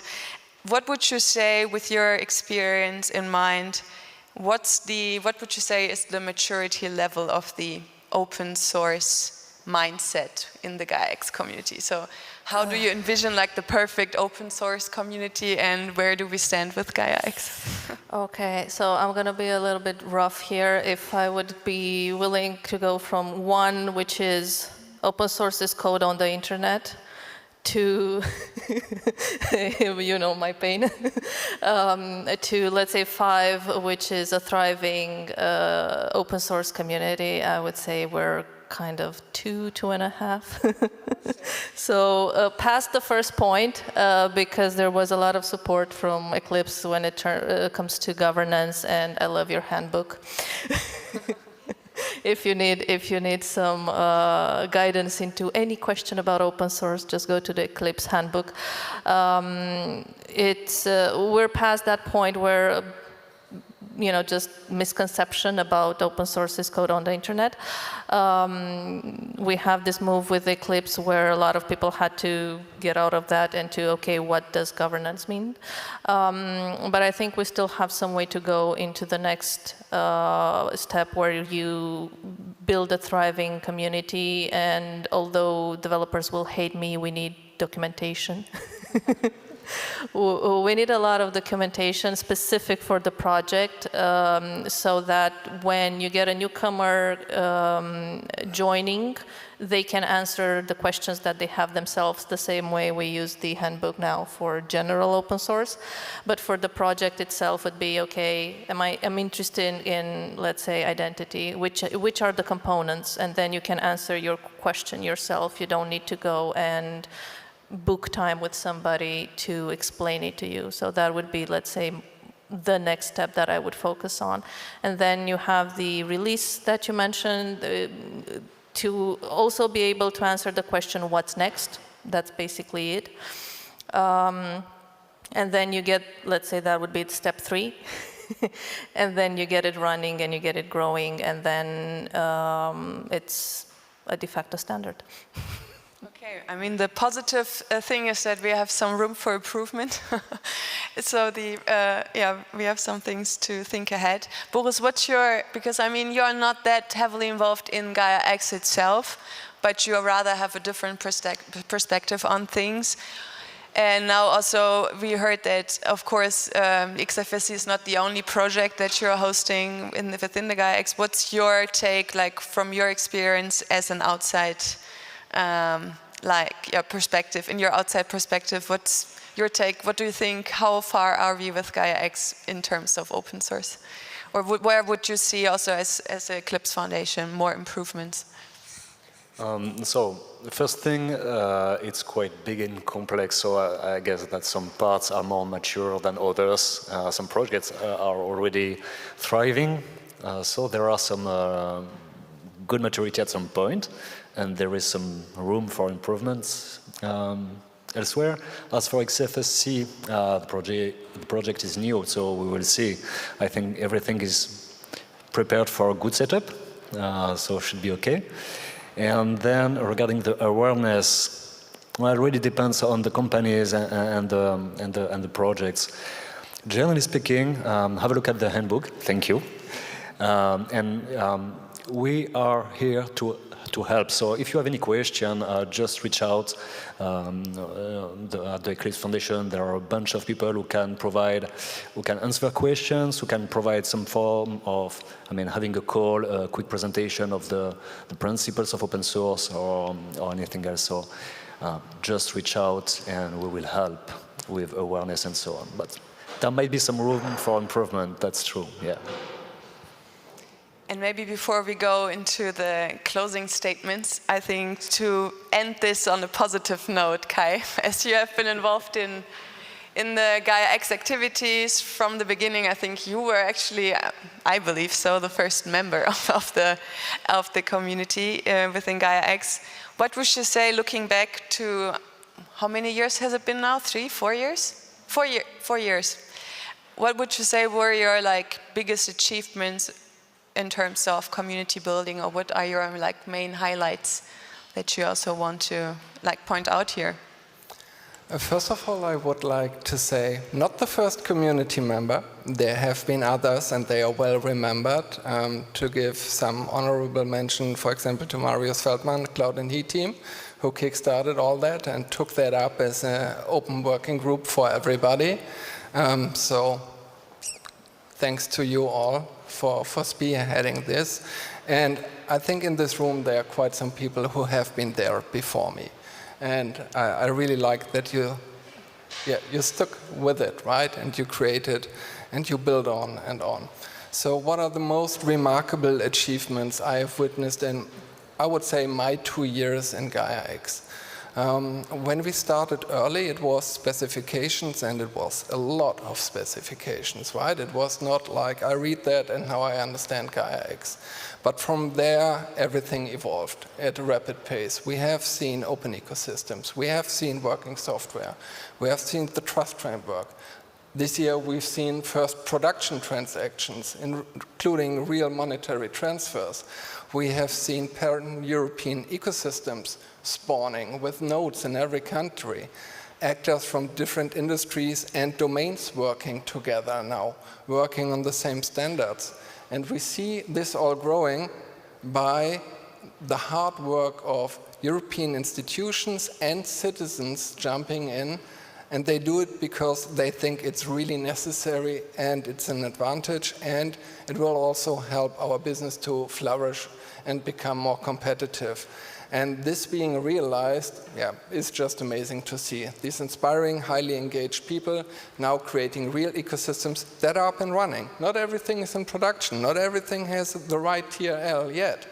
But it's absolutely conceivable that it's not the technology that is stopping us anymore. I think that hasn't been clear to everybody like 2 years ago, because the technology is there. Now it's just a topic of collaboration and bringing the right people together. And that happens every day in this community. People who have never talked to each other and working exactly on the same topics now talk to each other. And they solve problems with the technology that is available today. And this is accelerating. And this is, I think, one of the largest achievements that we had so far. So I would say from the beginning, where we have been a little bit intimidated because we are walking among giants who have been there before us, and maybe they are not stepping carefully. We now have a functional ecosystem with small players, large players, creating something bigger for the benefit of everyone. And I love that vision. Perfect, thank you. Okay, we have only 30 seconds on our clock, so let's move forward with the closing statements. I think I would like to, and also for the audience, to hear maybe what, in your perspective, also in your roles in the whole Gaia-X ecosystem, where would you say do you want the community to be when we meet in 1 year again? Maybe Stefan, we start with you. So when we meet in 1 year again, I would like to see data spaces out of the box. I hope that is possible in this year. I think so. As Kai said, we have the technology basement. We work together. I think this is possible. So, and I'm looking forward to see that. So, thank you, Kai. Production, in production, generating business value and value for society. Okay, Boris. Growing the community with a lot of external contributors and committers coming in. That's a good goal, Christina. Okay, I'm gonna build on the two of you, and I would like to see it easy for newcomers, easy for smaller players, for SMEs to get value out of what we're building. That's a good closing statement. I thank you all for your attention, and thank you for joining me on stage. I will hand over to Alexa. Thank you. Thank you very much, everyone. You can leave the stage now. Yes, thank you. It is, what I took from this panel is that it's not hard to build a Gaia-X-based data space. It's just hard to find the right questions to the answers you want to achieve, actually. But I think Gaia-X Federation Services will help. There's always someone working on something, is my impression, that came up here by the questions. So, but let's see what the community, what the audience, what you think about this day. And I'd like to invite Andreas Weiss on stage again. Give him a hand, Andreas.